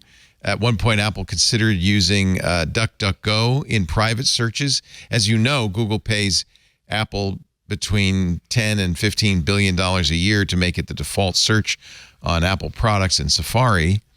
At one point, Apple said, well, maybe for private search, we should use DuckDuckGo because it's more private, to which I think it was Eddie Q said, it's not private. The privacy is overstated. That would be a terrible idea. They make so much money for, not forcing, but defaulting to Google. There's not a lot of incentive for Apple to change. In fact, go ahead and try to change your search provider on Apple to anything but DuckDuckGo, Bing, Google. So I've been looking. I tried Neva for a while. You may remember. Paid them $5 a month. They went out of business. It was started by two Google executives. It did a very good job, I thought. They had their own index. They said, we can't compete against the default, and the default is Google. So they pivoted and sold off to somebody. I'm using one now. I'm wondering if you guys have tried it, called Kagi or Kagi. I've heard about it's that. Good. Recently, yeah. It's actually very good. It's more expensive. How do you spell it, Leah? Kagi. There it is. Let me search for, what should I search for? I'll search for Unbound Books, and you can tell me if you like this results. They say they're not using Google. Hey. Unbound, liberating ideas. That's it, right? Here's your podcast. Right, yeah. Here's images of your book. I know you're not paying them for these results. And then there's some other book called Unbound, the story of liberation and birth. As long as it's not, usually the top search on Google is a slightly less salubrious Unbound. Oh, interesting. Which gets us in a little bit of trouble. Oh, interesting. You know what's absolutely confusing is Kagi. I know, there was a payment system. I know. Yeah, they had Kagi.com. They shut down in 2016 after 20 years of doing shareware. And so I'm like, they're back. It's like, no, it's not that. It's not them. I hope they made some money off selling their domain name out of when they shut down. So. Yeah. Kagi was founded in 2018, so they must have. Yeah. A lot of domain. It's interesting. I mean, I think the problem is, it's very hard to make a new search index. There's a kind of built-in advantage to the incumbents because they've been doing it longer than anybody else. So there's this kind of tendency. DuckDuckGo does it. A lot of searches do it, to use Bing or sanitized Google searches instead of doing their own thing. Neva was moving, and I think eventually did move to their own index. Brave has their own index. Mm-hmm. I haven't been thrilled by Brave search. And I think Kagi is mostly their own stuff. I thought they were licensing other engines. Are they not? Well, now? when you get a Kagi result, it tells you how much of it is Kagi. But they don't get the shopping stuff. They don't get anyway. And I think I pay a lot for this. I can't remember, but I think it's more than $5 a month. Maybe there's some choices in how much you pay, but the reason being there's no ads. And I honestly think it's not a bad idea to have a paid search engine because ads clearly influence Google. Maybe they're not doing that semantic search BS, but they clearly index. That does link neatly to another story on the docket about, is it better to pay for something rather than get the sort of awful ad tainted experience? Yes. Well, but I'm in a position where I can afford to, and a lot of people can't. Yeah. So I don't know what the answer is. Meta is looking at charging as well. This is in response to the EU. Probably the UK would have to pay too. But if you want an ad-free Instagram or Facebook, $14 a month. So much. No. If you want sadly, Instagram and Facebook, it's $17 a month. And more if you want it on mobile as well. Oh my God. Because they're going to pass on the 30% from Apple to you. So, yeah. So is this an up yours to the EU? Or is this genuinely how much revenue Meta would lose? So there is it's an interesting one. They have some cases before the sort of EU market authorities at the moment where the EU have a lot of sort of very stringent data privacy laws and are saying, basically you can't force somebody to give up their private data to access a service, and you have to have some version of it that someone cannot provide their private data for. And Facebook, Meta are saying, well, okay, if that's the case, then we're going to make it this much money. And they've tried to sort of reverse engineer, this is roughly how much it's worth. I mean, there's absolutely no way that your average, Facebook or Meta user is worth $14. Well, except for Leo. I mean, based on what he said about Leo. his Instagram. I am definitely worth $14 to Instagram. But the interesting thing is that it's reportable public data. I mean, they say, I forget what their U.S. ARPU, U.S. Canada is like $25 or something. Oh, wow, it's that much, huh? I'm going to find that while you're talking. I'm going to. But Meta said, the interesting thing is that the UK wouldn't be included in this because it's the EU. Yeah. Just after Brexit, Meta quietly migrated all the UK data policies onto US law. US, in fact. Oh, okay. So this is from the Wall Street Journal story. Meta reported its overall revenue in Europe worked out to $17.88 per Facebook user. Wow. In the second quarter. That's under $6 per user across all of its apps on average per month. It's almost $40 in 2022. Looking at Statista's summary of the data, so it's $114 billion US dollars divided across all of their apps. But $40 a person in the United States, it seems reasonable. It could be 20, but again, across, I'm sure Instagram may be more successful than Facebook. I got to believe, just because of how compelling they present advertising, but. It's a lot. And even if it is an up yours to the EU, look, Facebook was willing to take news out of its product in Canada after C18 passed. They are willing to act on these threats. We're saying, by the way, I keep forgetting, we're saying its annual revenue is $40 or $17.88. Yeah, that's $14 a month. Yeah. They want like, almost 10 times or 8 times, 7 times, whatever. Well, if it's $17.88 a quarter, that means it's about $6. Oh, I'm sorry. $6 a month in the EU, and they still want to charge you $14. So it's $40 a year in the US. Yeah, it's a profit deal. Oh, it's a profit deal. Well, I mean, if you're gonna charge money, you might as well even have some margin on it. Yeah. You don't want to do it at a loss. This is why you're where you are and where I am where I am. What's margin? What do you mean by that? Profit? I never heard of it. Never met her. Let's see, what else? Spotify's moving. So Spotify is an interesting challenge, and I'm sympathetic. They, for years, were really at the mercy of the record industry. The record industry could put them out of business, could decide how much they could make, because they had to license all their music from the record industry. Spotify, trying to get out of this bind, added podcasts, spent $500 million, not on us, alas, but on Joe Rogan and Call Her Daddy, Meghan and Harry, the Obamas, trying to build a podcast business, which apparently has failed because they fired most of those people, and I think they probably lost a lot of money. Now they're saying, it's audiobooks. So Spotify. I heard the word pivot. Pivot. Is there like a video? Like, is there a button you can press on the soundboard audiobook. for pivot? So they are on Tuesday. Spotify said it would begin offering 15 hours of books a month as part of if you're a premium subscriber in the Britain and Australia. So you'll be able to do this, Will. It will expand it if it goes well to the U.S. this winter. Now, you have to choose from their collection of books, which is not the entire collection of books, but it's a pretty large selection, 7,000 books from Hachette, including David Sedaris, James Patterson, and Donna Tartt. I like Donna Tartt's stuff. Anna Maria Alessi, Vice President of Hachette Audio, says, I see this as a huge opportunity to be in the company of Joe Rogan, Taylor Swift, and Beyonce. Okay. Maybe they'll read them all really slow, though. So 15 hours will only be half of a book. The average audiobook is 7 to 10 hours. I'm just finished a 64-hour book. So it would have taken me 4 months, which is actually about how long it took me to The Power and the Fury? What were you listening to? No, The Power Broker. You're close. Power Broker? Oh, that's wonderful book. Classic. I loved it. In fact, it went so well, I've decided to get his 4-volume biography of LBJ and start listening to that, which is, I think, like 120 hours or something. It's crazy. Spotify says subscribers could listen to, on average, 1.5 books a month.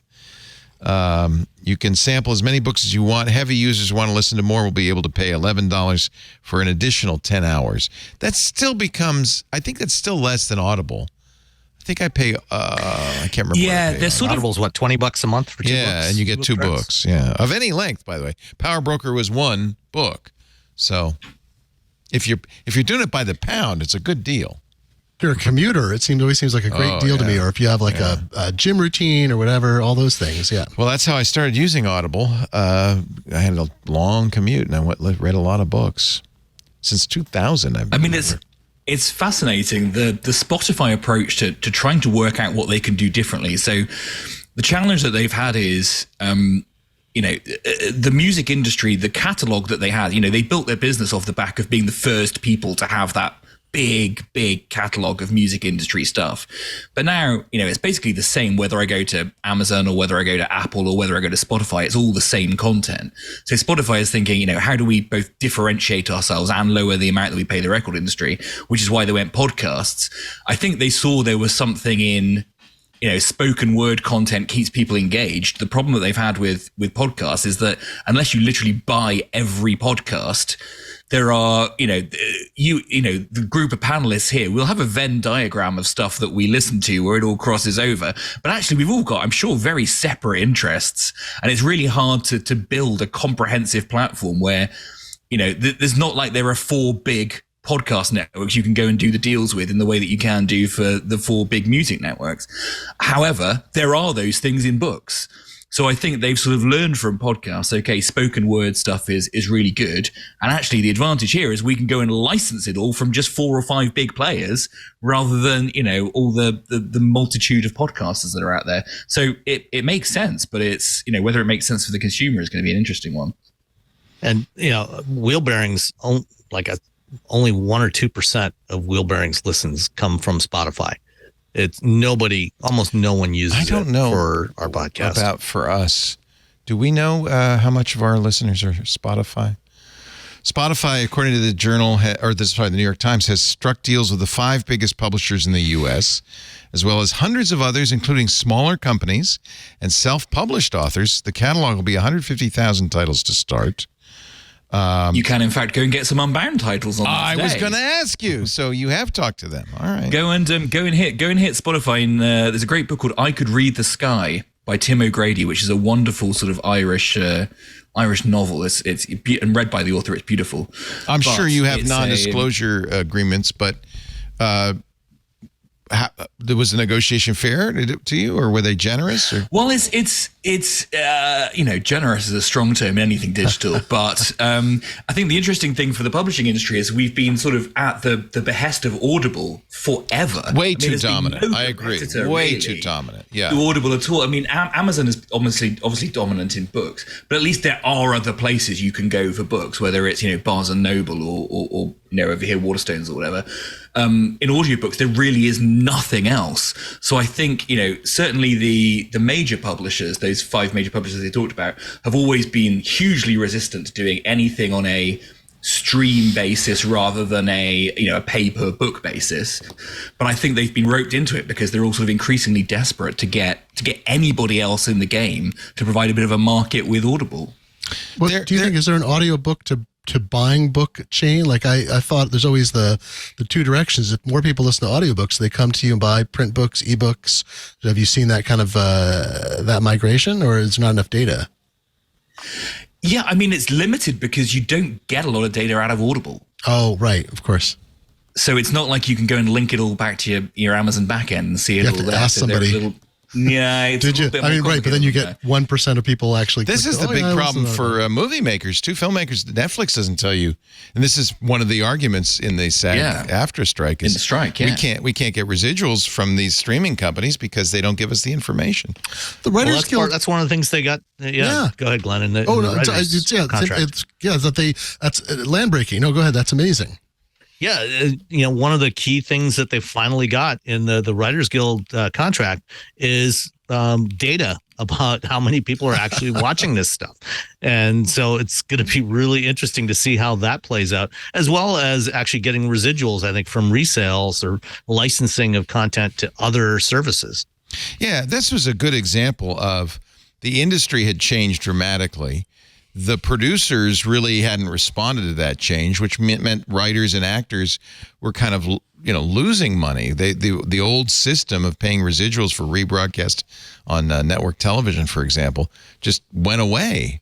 And of course the producers went, yeah, that's not so bad. We can take that. So I think that WGA strike was justified. I'm very glad. I actually hadn't looked at the terms, so I'm very glad they were able to get resolution. They got nearly everything they wanted, and I think it's a great lesson for those of us who are creators about AI potentially replacing us, that they were able to stand firm on that and get a firewall that was really good. Like, AIs will not be writers; they have to license specific material if it's going to be used to the basis. There's a lot of good things in there that won't be obeyed. I mean, it's out of the genie's out of the bottle for there's that site you can go to and see if your books were ingested into one of the big models for LLMs that are kicking around. And I have some of mine. I saw your toot on that on Mastodon. All old, yeah. But people, there's major authors like mine are old how-to books, and I'm like, whatever. I don't know what's going to do to me. But you've got Michael Chabon and others suing over different aspects of it, and it just feels like that could all explode. But you can't control it. But like a studio can't go to Chat GPT-4 and get a script and use it. Like that's kind of in a prohibited space. So any AI input they get is going to have to now be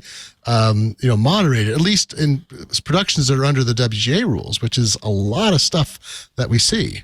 I wanted to ask you, Will, about audiobooks. I know Audible is probably 99% of the market, but Blackstone Audio created Downpour.com. I've bought books from them. For a long time, they were unprotected as well. They weren't DRM'd. And there's Libro.fm, which I love this. Corey told me about this one. Shares some of its revenue with local bookstores. So you're not undermining those. But are they just tiny? Great to have. I mean, most major publishers won't work with anybody that doesn't put DRM on the books. Yeah. Which is an interesting one. Which is why Corey... The thing that Audible did right, is spend a lot of money on marketing to consumers, right, rather than publishers. Yeah, a lot of money, some of which we got, I should point out. Some of which with you guys, which we're very happy about. Yes. But, there is, the companies you just mentioned, I mean, you've just never heard of them, right? So, yeah. Certainly over here. Yeah. I should mention Audible was a long-time advertiser. I don't know if they still are. They may well be. And so, we like Audible, but I also don't like the monopoly. Monopoly is always a bad thing when it comes to books, especially. So maybe this will be interesting. Spotify might crack that monopoly a little bit. Yeah. Has Spotify considered a pivot to video? You can get. There's a very weird experience in the Spotify desktop and mobile apps of using like video podcasts. Like you can watch Joe Rogan, or you can watch Twit on video, and it's just very sort of incongruous within the app itself. It's one of those things where you think all these hundreds of thousands of and thousands of engineers and all these amazing product people, and you can't work out how to make video look good, or do a light UI for that matter. The Spotify dark UI does my absolute nut in. Yeah, that's my personal I don't remember if we've put our video. I'm so out of touch with what we do these days, but I don't know if we have put our video on Spotify or not. I have to ask our engineering team for that. I don't see why we wouldn't. I think it more would be whether they gave us the tools and the ability, and whether it was an easy thing to do. All right. Hold up before we leave this.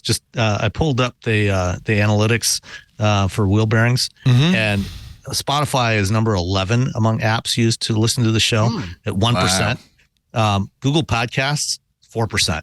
Yeah. So what's number one? Wow. iTunes. The 1%. Apple Podcasts and Overcast and Pocket Cast. I think Pocket Cast might be our number one. It's certainly our number two if it's not our number one. Overcast is such a sleeper agent on the Mac platform. I'm sorry, in the iOS. It's Apple platform. only. It's Marco's. It's all of the things that he likes to do. It's great. I use Castro. It fits my brain a little better, but I used Overcast for quite a while through multiple releases, and I just love that Overcast is like, it's just this one guy with his own opinions about things, and his app is still generating a huge percentage of everybody's podcast. We should say, I don't care how you listen or watch or subscribe. As long as you listen. Yeah, it doesn't affect us at all. In fact, from day one, it was always my philosophy: put the show everywhere possible. That any way that somebody wants to watch or listen, they should be able to do that. And we've always followed that policy. And so, please, just listen. I don't care how. You can even listen to wheel bearings on YouTube now if you want. Yeah, we do that too. Yeah, that's good. Our show today brought to you by those good folks. We thank them too. Palo Alto Networks, brand new sponsor, and you know the name. As cybersecurity has become a top focus, there's been a significant growth in the number of OT assets that require internal or external connectivity. But here's the problem. OT assets are usually very susceptible to attack. There's often no security built into the asset, poor visibility, traffic is often unencrypted. Palo Alto Networks industrial OT security is the solution. Security teams need to provide effective visibility into OT assets. Palo Alto Networks industrial OT security provides the most comprehensive zero trust security across all OT environments.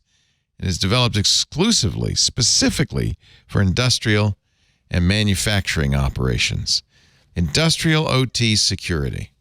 It delivers comprehensive visibility with ML-powered scalable discovery and intuitive visualization of OT devices and patterns, OT vulnerabilities, and risk assessment. You also get zero trust security, segmentation, and least privilege access control, continuous trust verification with 24/7 risk monitoring, and continuous security inspections. Plus, you get simplified operations. Means you can leverage existing infrastructure, yay, deploy it in minutes, yay, and share device information natively with tools. It wasn't so long ago that remember the pipeline that was hacked, the oil pipeline or gas pipeline in the southeast? They had to shut down their whole OT operation because they just didn't know. We don't know if they're in there or not. Well, now you can know. Palo Alto Networks. Protect your OT assets, your networks, and your remote operations with zero trust OT security. We've come a long way since that pipeline hack. To learn more, find the link in the show description or visit paloaltonetworks.com. paloaltonetworks.com. We thank them so much for what they're doing to protect our operations. And encourage you to check it out for yours, paloaltonetworks.com. That was when I first heard about OT security, operational technology security, is when that pipeline was hacked, and they said we don't know if they're in our operations, so we're just going to shut it down.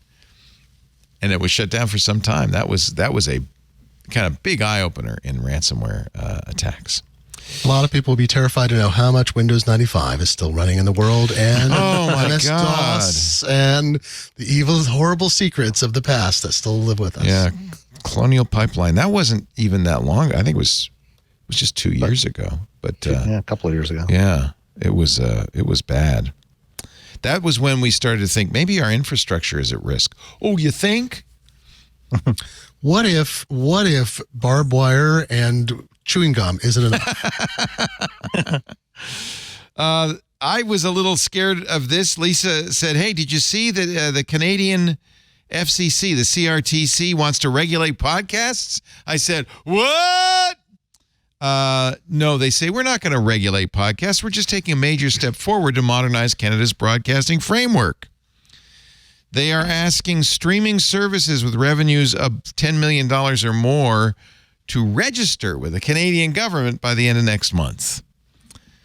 The CRT. You'll have to add some Canadian content if you want to be worried. Available in Canada. Exactly. That's what the CRTC does with broadcast in Canada. Look, we all love Bryan Adams. Just throw him on a lot more. It'll all be fine. We're going to hear a lot more Anne Murray and Gordon Lightfoot on the network. The wreck of the Edmund Fitzgerald. Bigger than most.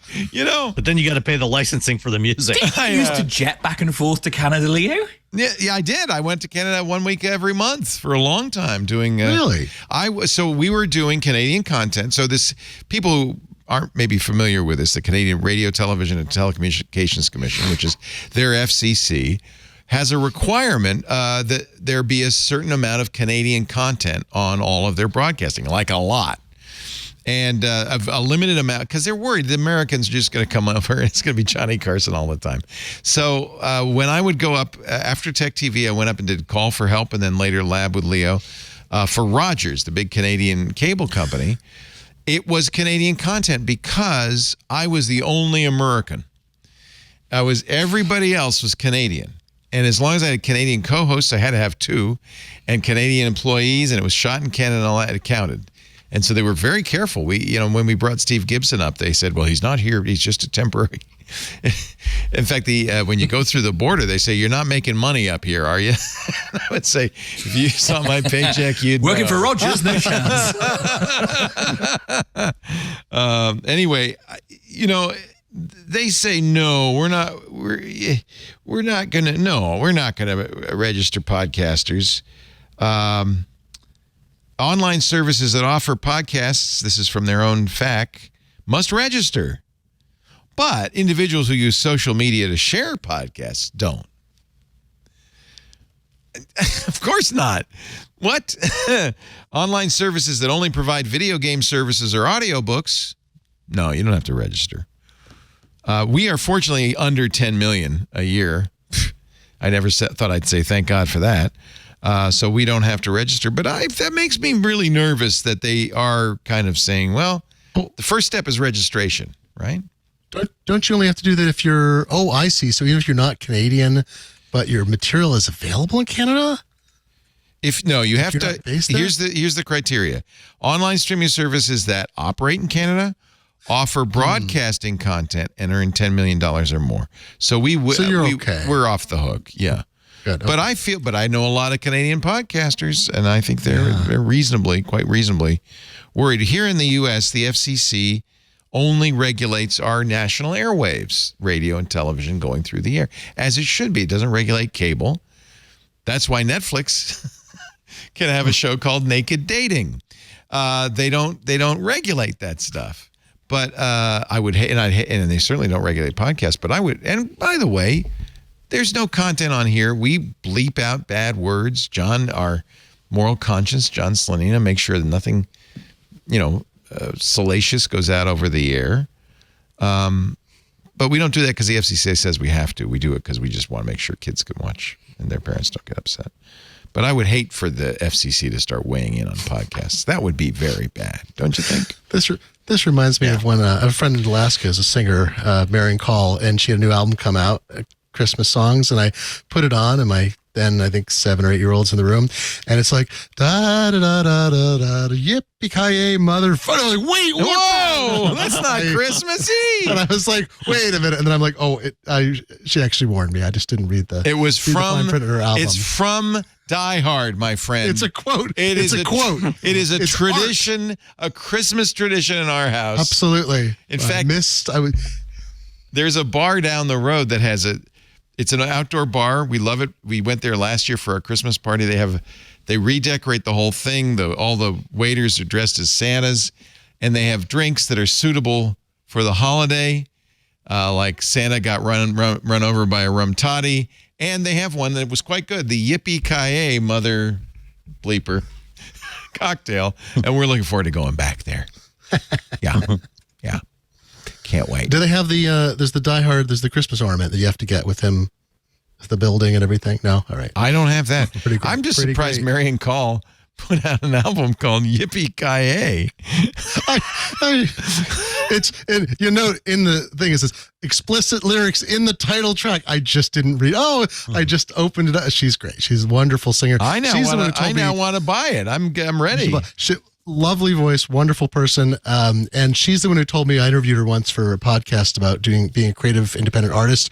And this will terrify everyone to the marrow. She said, apropos of Spotify and everyone else, I'm competing against all music ever made. Oh, geez. Oh, my God. Oh, it's Lord. All real. And she said that, and I felt my spine just fall out of my body. But she's right. No.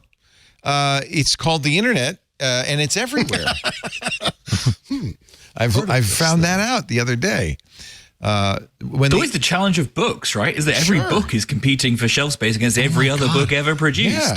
Whereas at least, a weekly podcast, there's only that week's podcast to compete against. Well, can I sidebar with you for 1 second, which is I read a thing the other day about the long tail, and I always thought the long tail was great and had a flawed concept, but I didn't realize that Chris Anderson he'd not repudiated it, but the long tail is great for aggregators. It's terrible for publishers, worse for authors. And it's like, it doesn't matter if you sell, it's great for Amazon if they sell one copy of 1 million books. It's not good for the author that you got one copy sold. It's only one copy. Yeah, great for the consumer, terrible for the people producing it, which in the end is terrible for the consumer. So it's a real challenge. This from Investopedia is the definition: a business strategy that allows companies to realize significant profits by selling low volumes of hard-to-find items to many customers instead of only selling large volumes of a reduced number of popular items. So, Leo, wasn't it on the show last week or the week before that you guys were talking about the long tail and streaming services removing content because I think there was a stat that the more content you have on the service, people start to just not make a decision and just watch nothing at all. Yes. They get overwhelmed by over choice. Decision. Yeah. Docking the long tail. Yes. There you go. Flock. Is it docking the long tail? Do you know the phrase docking a tail? I think it's not. We have it. Here. If you've ever docked a tail, bobbing. Well, I guess my dog has a dock tail. Dock tail, yeah. Ask Jason Snell. He raised horses as a kid. Yeah. So really, I didn't know. He has all kinds of words. Oh, all right. This was from a Slate article. Actually, it was quite interesting. We talked about this last week. It was to commemorate the end of the red envelope. Did you have Netflix red envelopes in the UK, or is that a US only?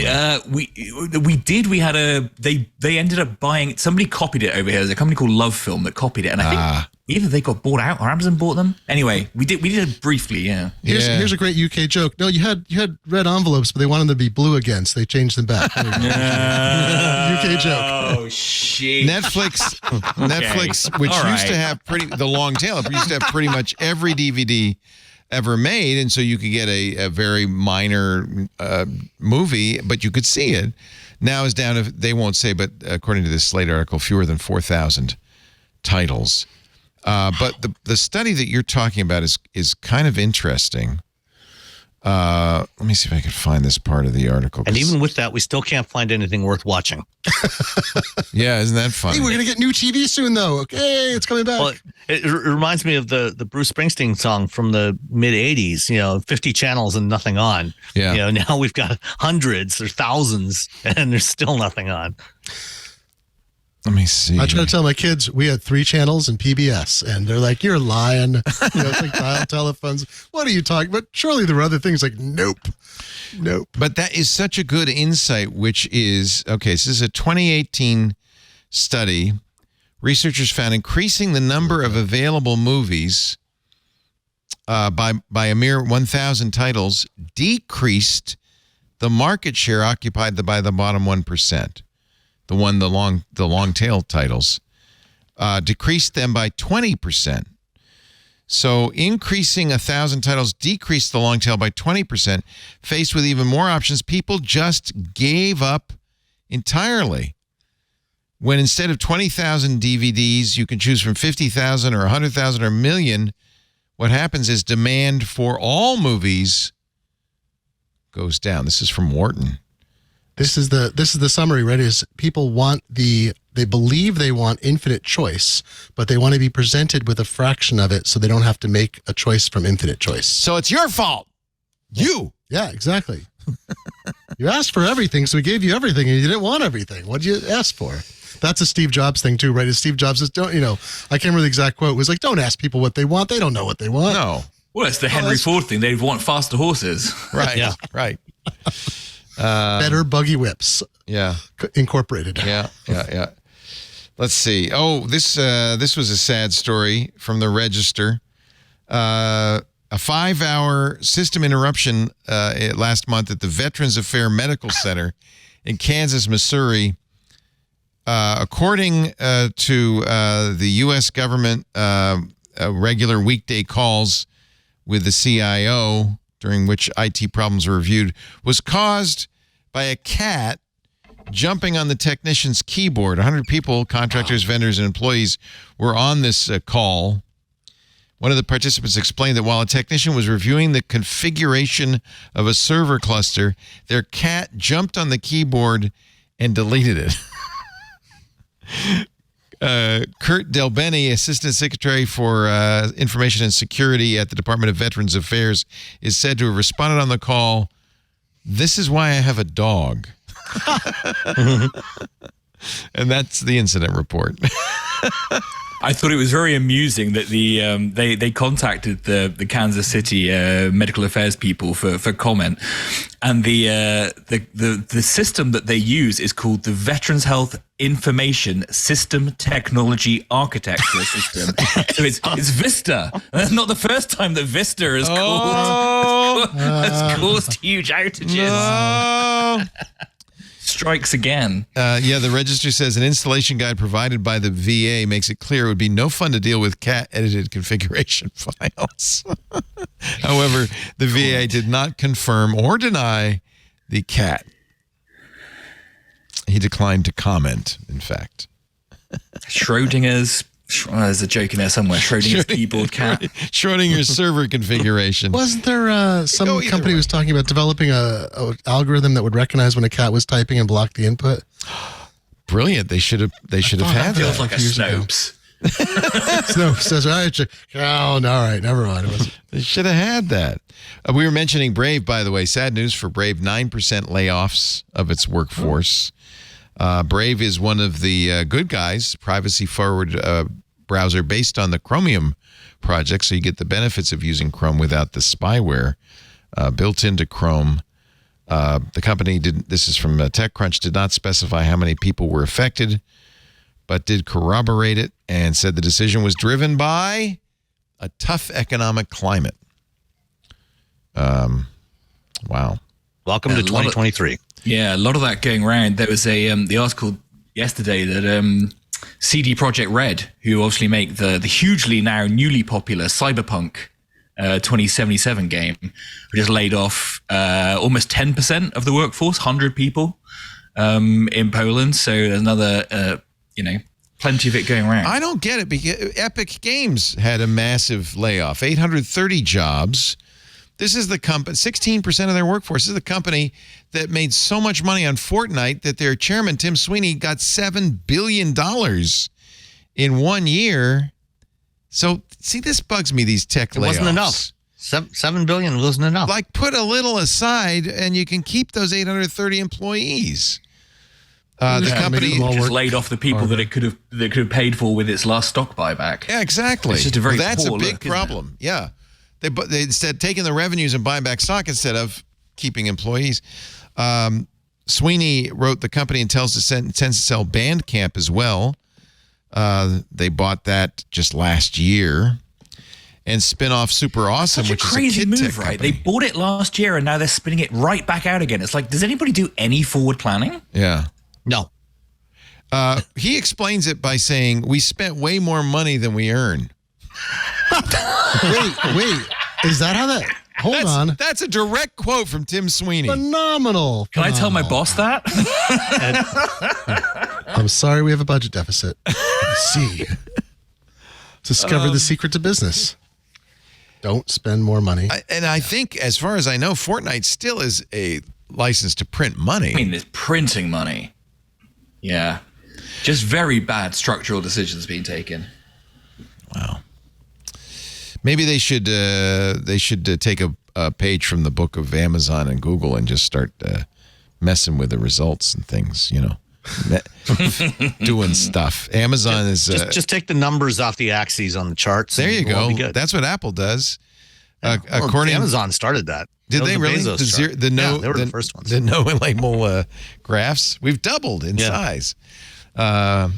According to the Wall Street Journal, in a redacted part of the FTC lawsuit against Amazon, Amazon used a secret Project Nessie algorithm to raise prices. Now, I have to say, when I read this doesn't seem so bad. And then I remind myself that Rupert Murdoch and the Wall Street Journal hate big tech. So every time I read a big tech story from the Journal, whether it's against Google or Apple or Amazon, I always suspect it. But the great Matt Levine over at Bloomberg, he's got a terrific free newsletter that I every trust human him. being What does he should say? read. He had a great comment on this, which was he is analyzing all right, what is collusion in this guy? What's price fixing? What's not? And he's like, if you call somebody on the phone and say, hey, what are your prices? Let us all, raise or lower them together, or raise them together, right? That's price collusion. fixing. Yeah. But if you look across the street and you see somebody changes a sign on their window and says beef is now $4.95 a pound, or what, I should know that, right? $95. I don't know what his beef costs. And you could raise yours, and that's legal because it's observational, right? You're out of band.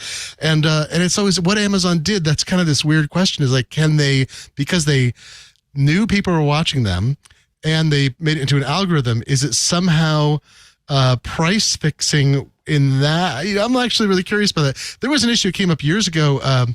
I forgot who wrote about this. It wasn't Harry McCracken.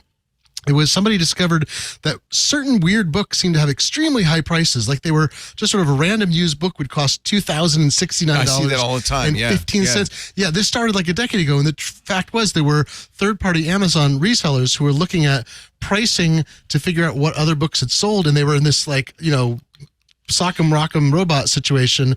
And it led to these weird outliers. But this feels like it's kind of in the same, no one seems to be doing anything where they're talking behind the scenes and the outcomes aren't good.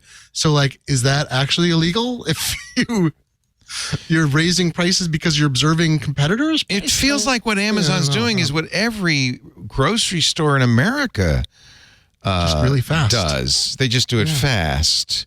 Or every gas station, you have an intersection where there's 3 gas stations at one intersection. One bumps the price up by 5 cents or drops it by 5 cents. 5 minutes later, the others are doing the same thing. We had an intersection, and one of the gas stations was 20 cents lower than the others. I'm like, are they a front? Why? How? Were there long lines water? at that gas station and not at the other 3? Oh, it's weird. I think their gas wasn't as good. It wasn't considered as good. It was a branding issue. That was probably the one that they were offering a discount for paying cash, and if you paid with a credit card, it was the same price as the others. No, they also had a cash price that was lower. Okay. I've never got it, so I don't understand business clearly. So I don't Sam, understand that. Actually, why we're all this is here. a good chance to get from a car expert. Are some gasolines better than others? So let me start with this statement. There is no such thing as pure gasoline. Gasoline is an amorphous term that encompasses some mixture of hydrocarbons and assorted other additives. So yes, the answer is there are different gasolines. So the formulation could be different at all the different brands. And the formulation varies by region, by time of year, because there are limits on evaporative emissions. Like when it's cold, they change for cold weather. They have put to change the ethanol formulation because yeah. otherwise your car won't start because the gas won't evaporate. Or when it's hot, they change the formulation so it evaporates less. So yeah, there are differences in gas from different vendors and also from different locations. What? So okay. And by the way, Will, we're talking about petrol, just so you know. Yes. I did gather that. Thank you. I'm teasing. I mean, Sorry over about here, that. it's pretty explicit. It's pretty explicit over here. You go to a pump and there are literal different grades of gas. Oh, yeah. We have that rated by octane, by its ability to explode, right? Yeah. It's actually resistance to self-ignition is what the octane is. Higher octane means more resistant. Yes. So it won't knock. Right. So you can use higher compression ratios. But yes, when we have different grades of gas, but even from one station to another, if they're getting their gas from different refineries or different suppliers, it may be different. So gas is fungible, sort of, but not exactly fungible. Okay. Yeah. Now I got all sorts of questions. So how much of gasoline is actually made out of gasoline? Well, like I said, there is no such thing as gasoline. Gasoline is primarily a mixture. It's primarily a mixture. I mean, of pure heptane ethanol, right? It's petrol. It's petrol. Yeah. How much petrol is in gasoline? It's predominantly a blend of heptane and octane, and how much of each you put in there depends. Like I was saying earlier. So I drill a hole in the ground, and some black stuff comes up. We call it crude oil. Crude oil, bubbling crude. And I take a barrel of that. I bring it to refinery. What comes out of the refinery? Actually, a whole bunch of different things. Everything from sludge to diesel and kerosene and heptane and octane. So heptane's a thing. Octane's a thing. Heptane, heptane is a hydrocarbon molecule with 7 carbon atoms, and octane is 8 carbon atoms. So they're two different compounds, and they blend them. According to Wikipedia, the name gasoline comes from a British businessman named John Cassell, who in 1862 placed an ad in the Times of London for a fuel oil that patented, his name, remember, was Cassell. Cazelline oil, safe, economic, and brilliant, possesses all the requisites which have been long desired as a means of powerful artificial light.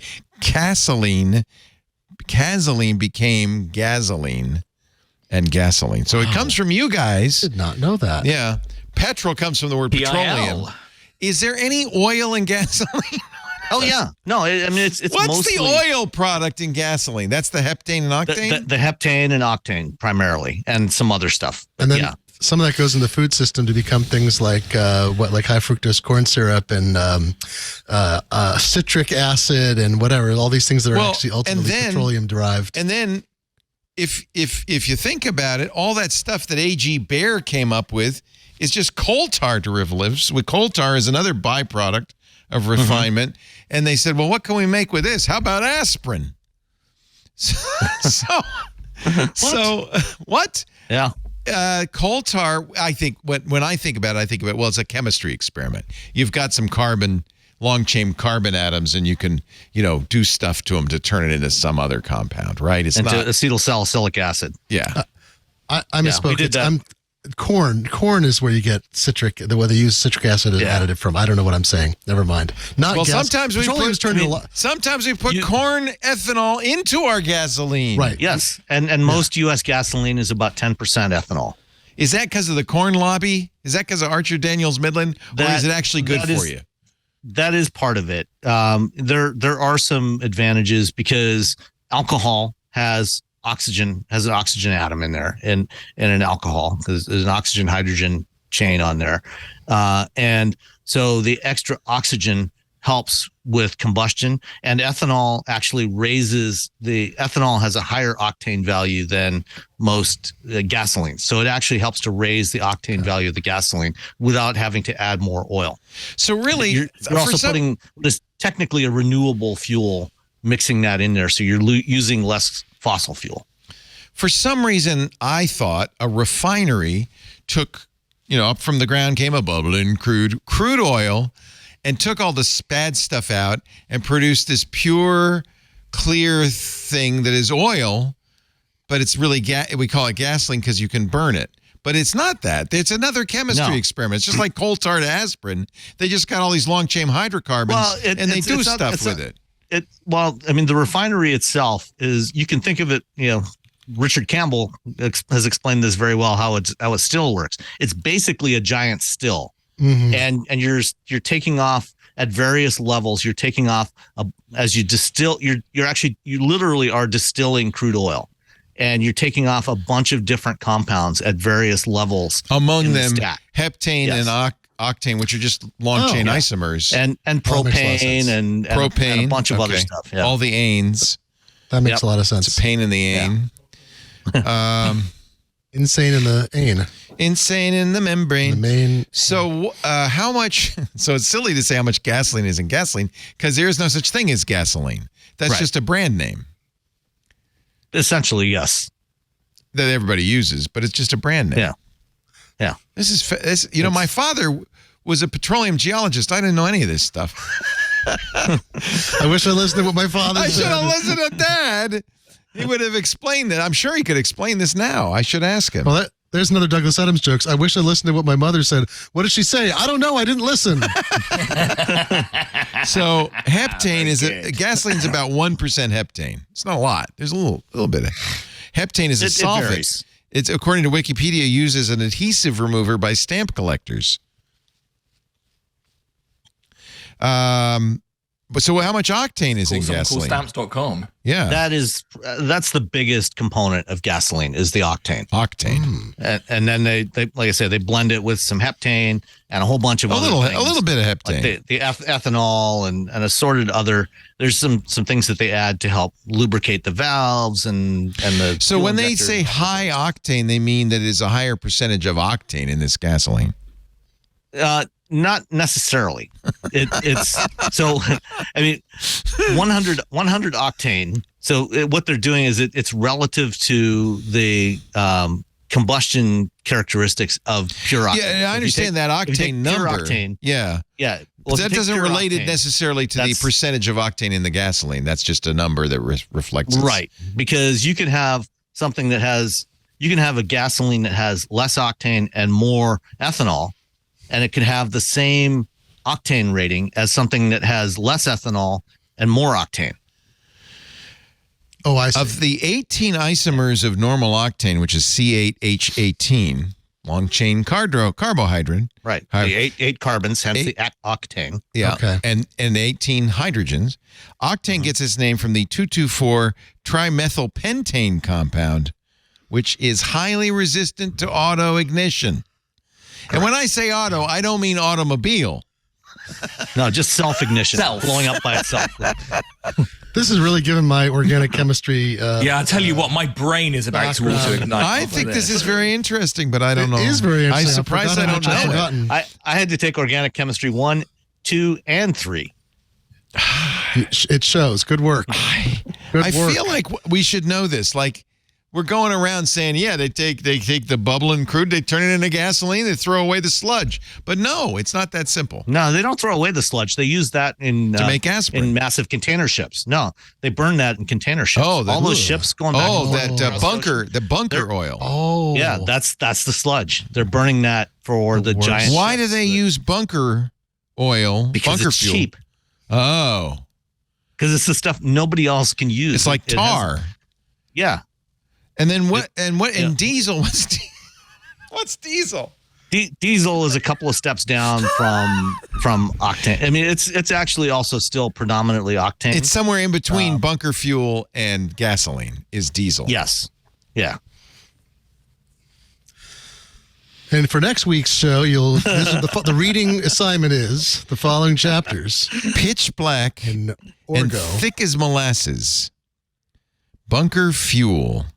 And at last, the shipping industry begins cleaning up its dirty fuels. So these are filthy because they have they don't burn well. It's terrible stuff. I'd love to get them off that.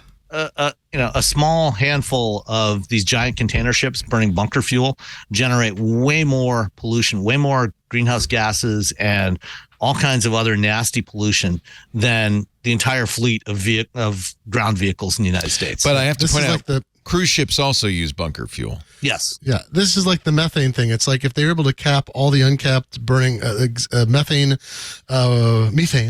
wells out there, and get rid of bunker fuel. Like it's the problem with climate change contributing emissions is that they're actually significant ones that are not within the power of consumers or most businesses to affect. In fact, we're sorting our recycling and we're driving around EVs. We got solar panels. We have to do it. If people would stop using bunker fuel, or cap old, actually increase the albedo of their heads, we would be in a much better situation. I'm just saying. One of the many downsides of fracking is, if you think about it, you're in fracking, they're injecting a bunch of stuff under high pressure into the ground to literally crack the Earth's crust to release the methane and the crude oil from the Earth's crust. Well, when you're doing that by literally cracking the crust of the Earth, a lot of that methane is actually seeping into the atmosphere. Yeah, and that is a far worse. It's about 20 times the greenhouse gas effect of carbon dioxide. Yeah, it's killing. Right, this is the thing. I'm working on an environmental story, and for a environmental publication, and there is heartening to know that there is a lot of quiet work going into that could have major changes. There's a satellite going up next year called methane. Sorry, I'm doing the English pronunciation for you well. Sorry, methane sat, that's going to be doing some of the most advanced monitoring of methane emissions around the world in a way that is not impossible, but is very difficult and is at a lower frequency. So there's all these things happening. They're going to help provide accountability that then governments and businesses will have to take action on. But we're not helpless. It's just slow. It's fascinating. A very low octane and diesel fuel. That's why you don't need spark plugs, because it self-ignites. Yes. It auto-ignites in a truck. Yeah, right. And diesels use much higher compression ratio. Right. When you compress because of the air, it heats up. Yeah. Was it PV equals nRT? Forget what the equation is called. But when you increase the pressure, the temperature increases. Quippy said that. PV equals N divided by M times RT. Fascinating. All right. Avogadro's equation. I did not expect. Is that Avogadro's number? Yeah. Oh. Well, N is Avogadro's number. I think that's Avogadro's equation. Oh. Fascinating. I remember that. And moles. Yeah, moles. There's moles. Yeah, there's moles. Shake your head. Man, I haven't talked about this stuff in chemistry, baby. I just learned a lot. Thank you, Sam. My avocado number is 6. Says that's the most you can eat one day. Eric Duckman. Yes. Can I get an affogato after number? After that, the compression stops working and I explode. Sorry. We really got into chemistry on that one. That's fun. See, you never know what you're going to get. It's the ideal gas law. That's what PV equals nRT is, the ideal gas law. That's what it was. Pressure is P, V is volume, T is temperature. Yeah. Okay. Right. What's N and M? We don't know. Nobody cares. We can just guess. N is the amount of the whatever substance, whatever gas. Quantity. Quantity divided by M. Yeah. I thought N and M was a rapper. Okay, Eminem. I want you to lose yourself in this fine promo that we have made showing you all the fun things you missed, including the chemistry lesson this week on Twit. Watch. Oh, I think Mike is frozen. I'm frozen, and you're now frozen with like 2 thumbs up, and it looks great. I did 2 thumbs up, and it caused macOS Sonoma to do fireworks. The thing. And now it won't let me unfreeze. Previously on Twit. iOS Today. It's time to discuss interactive widgets from iOS apps. My absolute favorite one is this new music widget. It brings cover flow from iTunes. Windows Weekly. Open File Explorer, go to your Documents folder, and look at the weird folders that are in there that apps have left, including apps like Microsoft Office. There needs to be a separation of my personal data and the data that an app uses for their configuration. Why do you guys even use Windows? I mean, really? I always give the same answer to this question, which is I love my son, But when he came home from school with a bad report card, I worked to fix it. That's a good point. I was mad at him. It didn't mean I didn't love him. Okay. Twit News. Hard to find a bad photo of you, but we did. Wow. Oh my goodness. Wow. You switched your whole face out. Whoa. This is really neat. It goes into that weird realm of blurring the lines between what actually is real and what isn't. Kind of like a philosophical take on what are we actually doing now when we take photos with all of this like manipulation? This Week in Google. The one weird new feature that nobody had leaked of the new Pixel 8 is a temperature sensor. It had to be like a COVID era. We should add a thermometer to this. It came from 2020. You're right? exactly right. Yeah, like that's got to be it. Right. Yeah. And then they were like, okay, wait, COVID's over. We got to find something else. Eggs. Oh, that's hysterical. This is your brain. This is your brain on Twit. Any questions? As someone who has lost the little stick and poke thermometer I use to check if my salmon is cooked, having it on my phone would be very convenient. But don't stick your phone in the salmon. I mean, please. Oh, I definitely won't stick my new Pixel 8 Pro in the salmon. Did you order one, Sam? Yeah, it's coming on Thursday. Me too. I didn't want to. I wasn't gonna. But you watch those presentations. By the way, I think Google's the last maybe Google and Microsoft for some reason are still doing live presentations, and they feel so enervated compared to the hot, jazzy stuff that Apple's doing and some of these other companies. All the video games companies that are doing crazy good stuff, Nintendo, Sony, Microsoft are all doing way better keynotes now than the Microsoft, than the Googles of old. The Google feels stuffy and old. I mean, Google always felt a bit stuffy. Never had quite. It was always sort of the poor cousin, really. Speaking of stuffy and old, nerds. You loved this Ars Technica. Wonks. Wonk. Yeah. That's why I use a Pixel. Because you're a nerd and a wonk and a what was the other one? Dolt? Dork. I think a dork is a whale's penis. Am I wrong on that? I believe so. Let's move on to the next topic. I know we're going to get 20 minutes of whale biology next. Let's not go into it. Although, we were talking about Project Red. No, Leo, don't do it. Don't do it. No, I'll stop. Cyberpunk 2077 cost more, according to Ars Technica, more than $400 million to make. The most expensive game ever made, yet so far released. There is speculation that Grand Theft Auto 6 will cost more than $400 million, but it is so far not released. Can they make that money back? Yeah. So if you saw there was an incredible, apart from the fact that Grand Theft Auto 5 continues to print money, there was one of the leaked Microsoft slides from a few weeks ago from the sort of from the Xbox sort of decks, where the amount of money required to secure Grand Theft Auto 5 as a Game Pass game, and it was something in the order of like $15 million a week or something to keep Grand Theft Auto 5 on Game Pass. It was absolutely insane.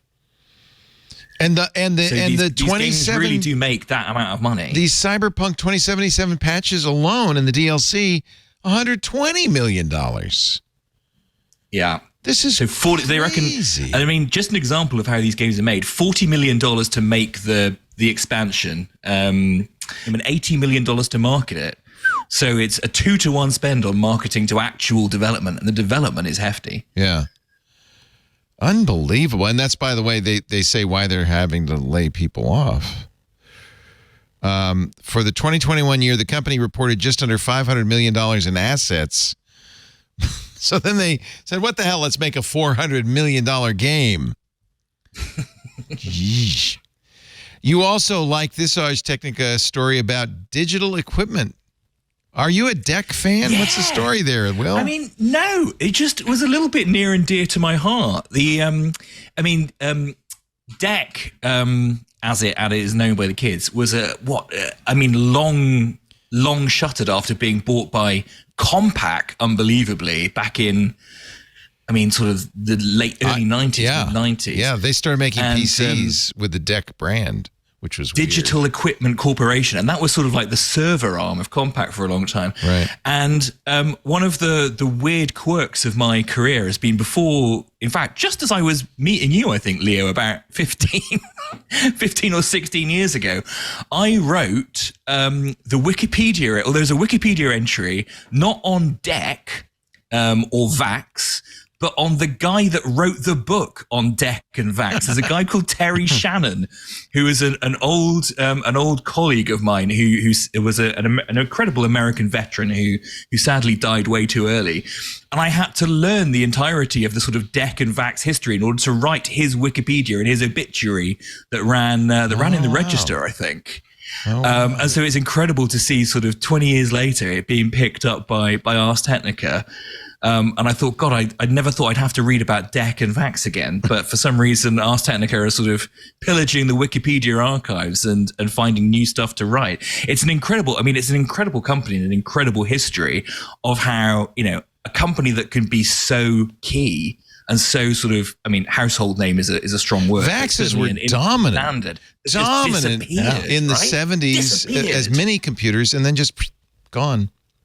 And the brand doesn't even leave on. We think of Atari, and Atari still sort of exists, and we think of, Sony certainly still exists, but, IBM certainly exists, but these, DEC, VAX, even Compaq now, does Compaq live on anywhere? These brands just completely die.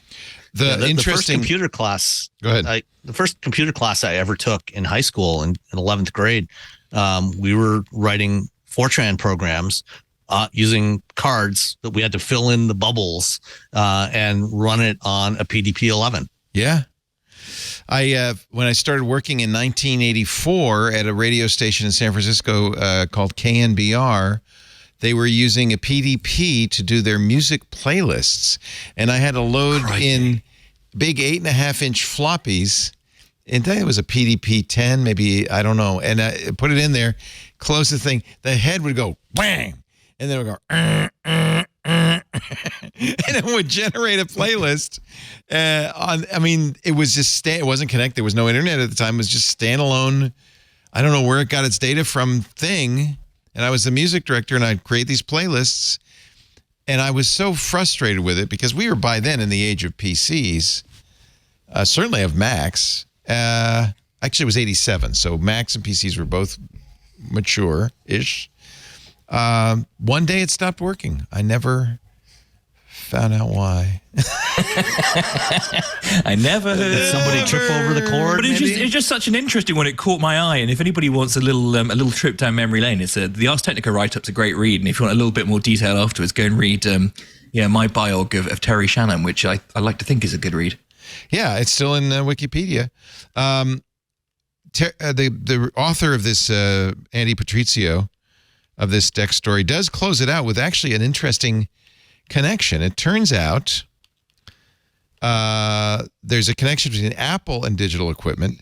Dan Doberpool was one of the original Alpha, remember that name, Alpha designers, before he left DEC to start a chip company called PA Semi. Apple bought it in 2008 to work on their ARM processors. They developed chips used on the iPad, the iPhone. It's the M1, the M2 processor. Other members of PA Semi would go to AMD to work on the Opteron. But that Alpha chip was, in effect, the great-grandpa of the A-series and M-series chips Apple uses today. I'll tell you a great obscure DEC story very briefly, which is that, you remember Soul of a New Machine by Tracy Kidder. Love that book. Great book. An influential book for me when I was younger. I remember reading it and thinking, my God, you could write about technology like it's with all human stories. What a thing I would love to be able to do someday and may yet. But Tracy Kidder, so he wrote one of the primary characters in that book at DEC was Jessamine West, the internet's librarian, her father. So Jessamine, he's Metafilter, and she now lives in Vermont. Terrifically advocate for libraries and for access to people, digital resources.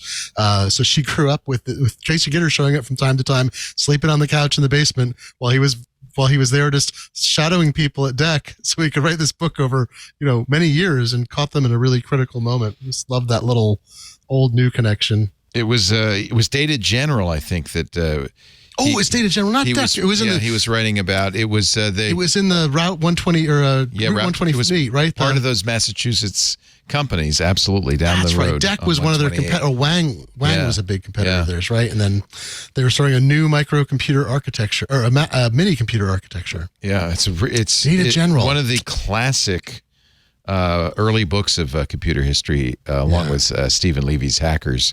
Those two books, everyone, if you want to know what's going on today, has to read those to understand how we got here.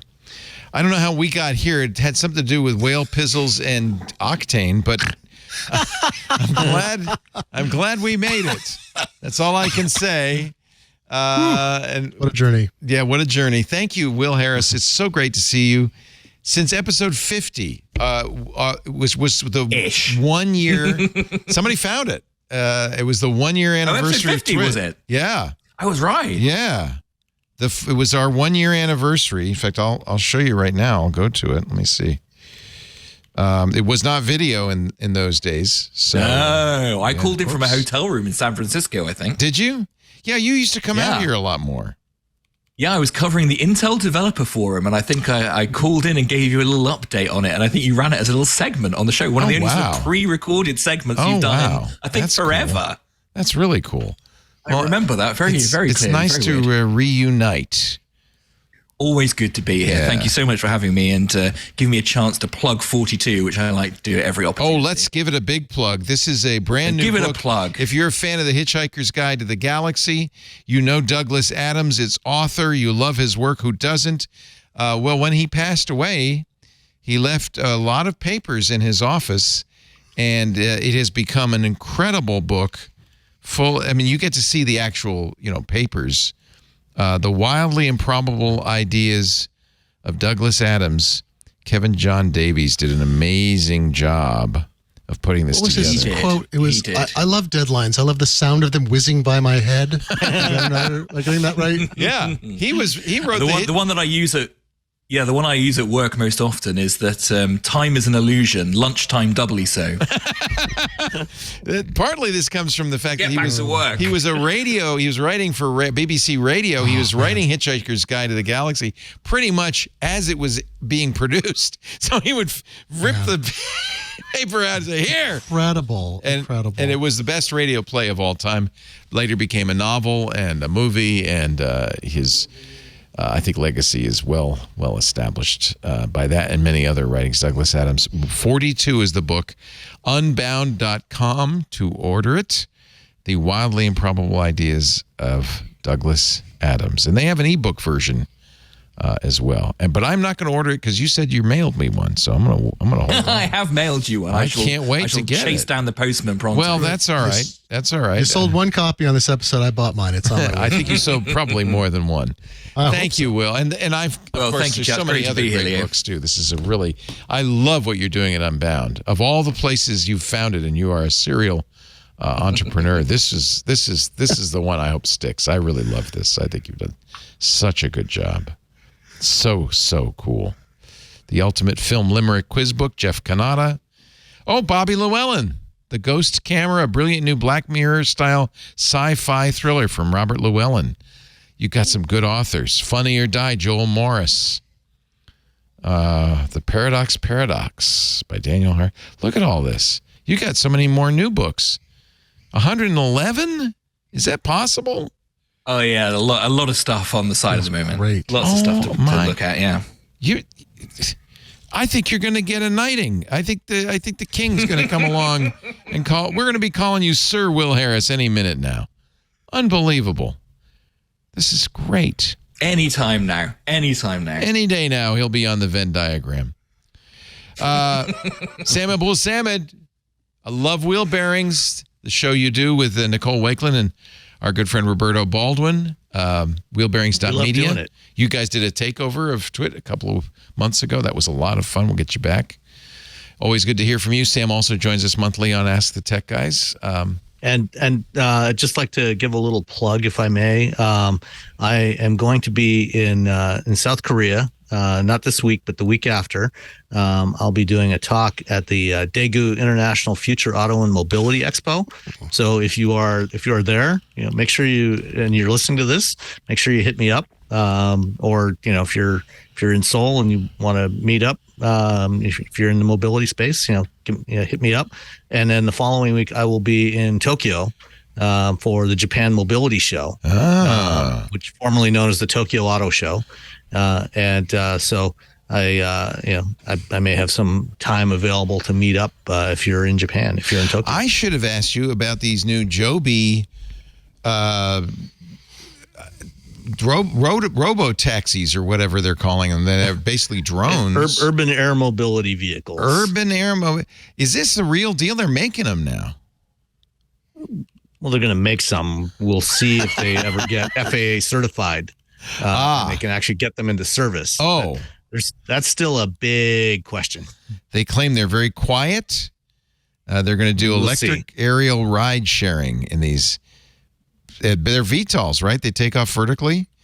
Yeah, and the rotors, the engines and the rotors pivot, so they take off vertically and then fly horizontally, and then they can land again vertically. Oh, and they're electric. I should have mentioned that. They're all they're battery powered. So they don't have a very long range. I think what these are mainly going to be is a replacement for where we're using helicopters to get to the airport in places like New York, things like that. Yeah. So this is not likely to be a high volume mass form of transportation. It's going to be for the same kind of people that use a helicopter to get from Manhattan to JFK or LaGuardia today. Right. Oh, too bad. I was hoping for flying cars, but I guess this will be. Well, if it flies, it's not really a car. It's an aircraft. Thank you, Sam. Wheelbearings.media, and of course, principal researcher at Guidehouse Insights. And you, my friend Glenn Fleishman, we love seeing you on all of our shows. Congratulations. Shift Happens is about to ship a book about keyboards, Glenn.fun, and now he's working on a book about comics. Can I plug something I didn't write? That's I was thinking about this with 42. After you've purchased 42, if you like Charles Schulz and Peanuts, there's a book that came out last year by a friend of mine. One of the good things about Twitter is you meet people you normally wouldn't in real life. I became friends with Benjamin Clark, the co-author of this book, a unique book about Charles Schulz called The Art and Life of the Peanuts Creator in 100 Objects. It's a really lovely book if you have the kind of Peanuts obsession that I do from a young age. And it's kind of about the things that were made about, it's both like merchandise, but pieces in the collection and objects from Schulz's history. It's surprisingly moving and fascinating. Like by the title, you might go like, well, what is this going to all be a bunch of Charlie Brown dolls? It's a really good book, and it has somewhat of a flavor, I think, of what 42 sounds like. It comes partly from his studio, partly from his life, partly from manufactured objects. But Benjamin is the curator of the Charles M. Schulz Museum and Library. Which is that means he's just up the road a piece. Yeah, go up there and say how you do. But it's just a neat book, and I love these books. It feels like there's categories of books coming out that are. If you love an author, if you love an artist, creator, you get a sense of how they work, their environment, their thoughts in a way that's permissive. That's like they wanted this. It's not necessarily the every scrap of paper that Tolkien ever wrote is now a book somewhere, right? There's a little, maybe too much of that, but I love this idea, and I think it's a unique way of getting into the mind and the personality of a creator. Very interesting. The Art and Life of Peanuts Creator in 100 Objects, Charles M. Schulz by Benjamin L. Clark and Nat Gertler. Yeah. Nice. United by a love of Flong. Him and I, of course. Of course. They're Flong buddies. We don't like to talk about it, but it's true. And how comics were made soon? Yep. Next year. Working on it now, interviewing cartoonists.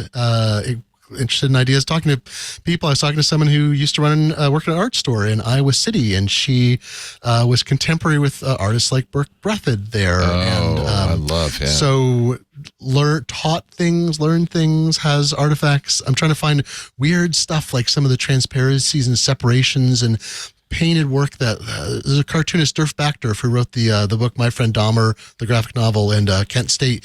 He worked at a Florida paper in the early 80s as an editorial cartoonist 2 days a week, and 3 days a week he colored all the daily strips just for one Florida paper, and he had to use opaque ink, and it's different sheets for different colors. Crazy thing.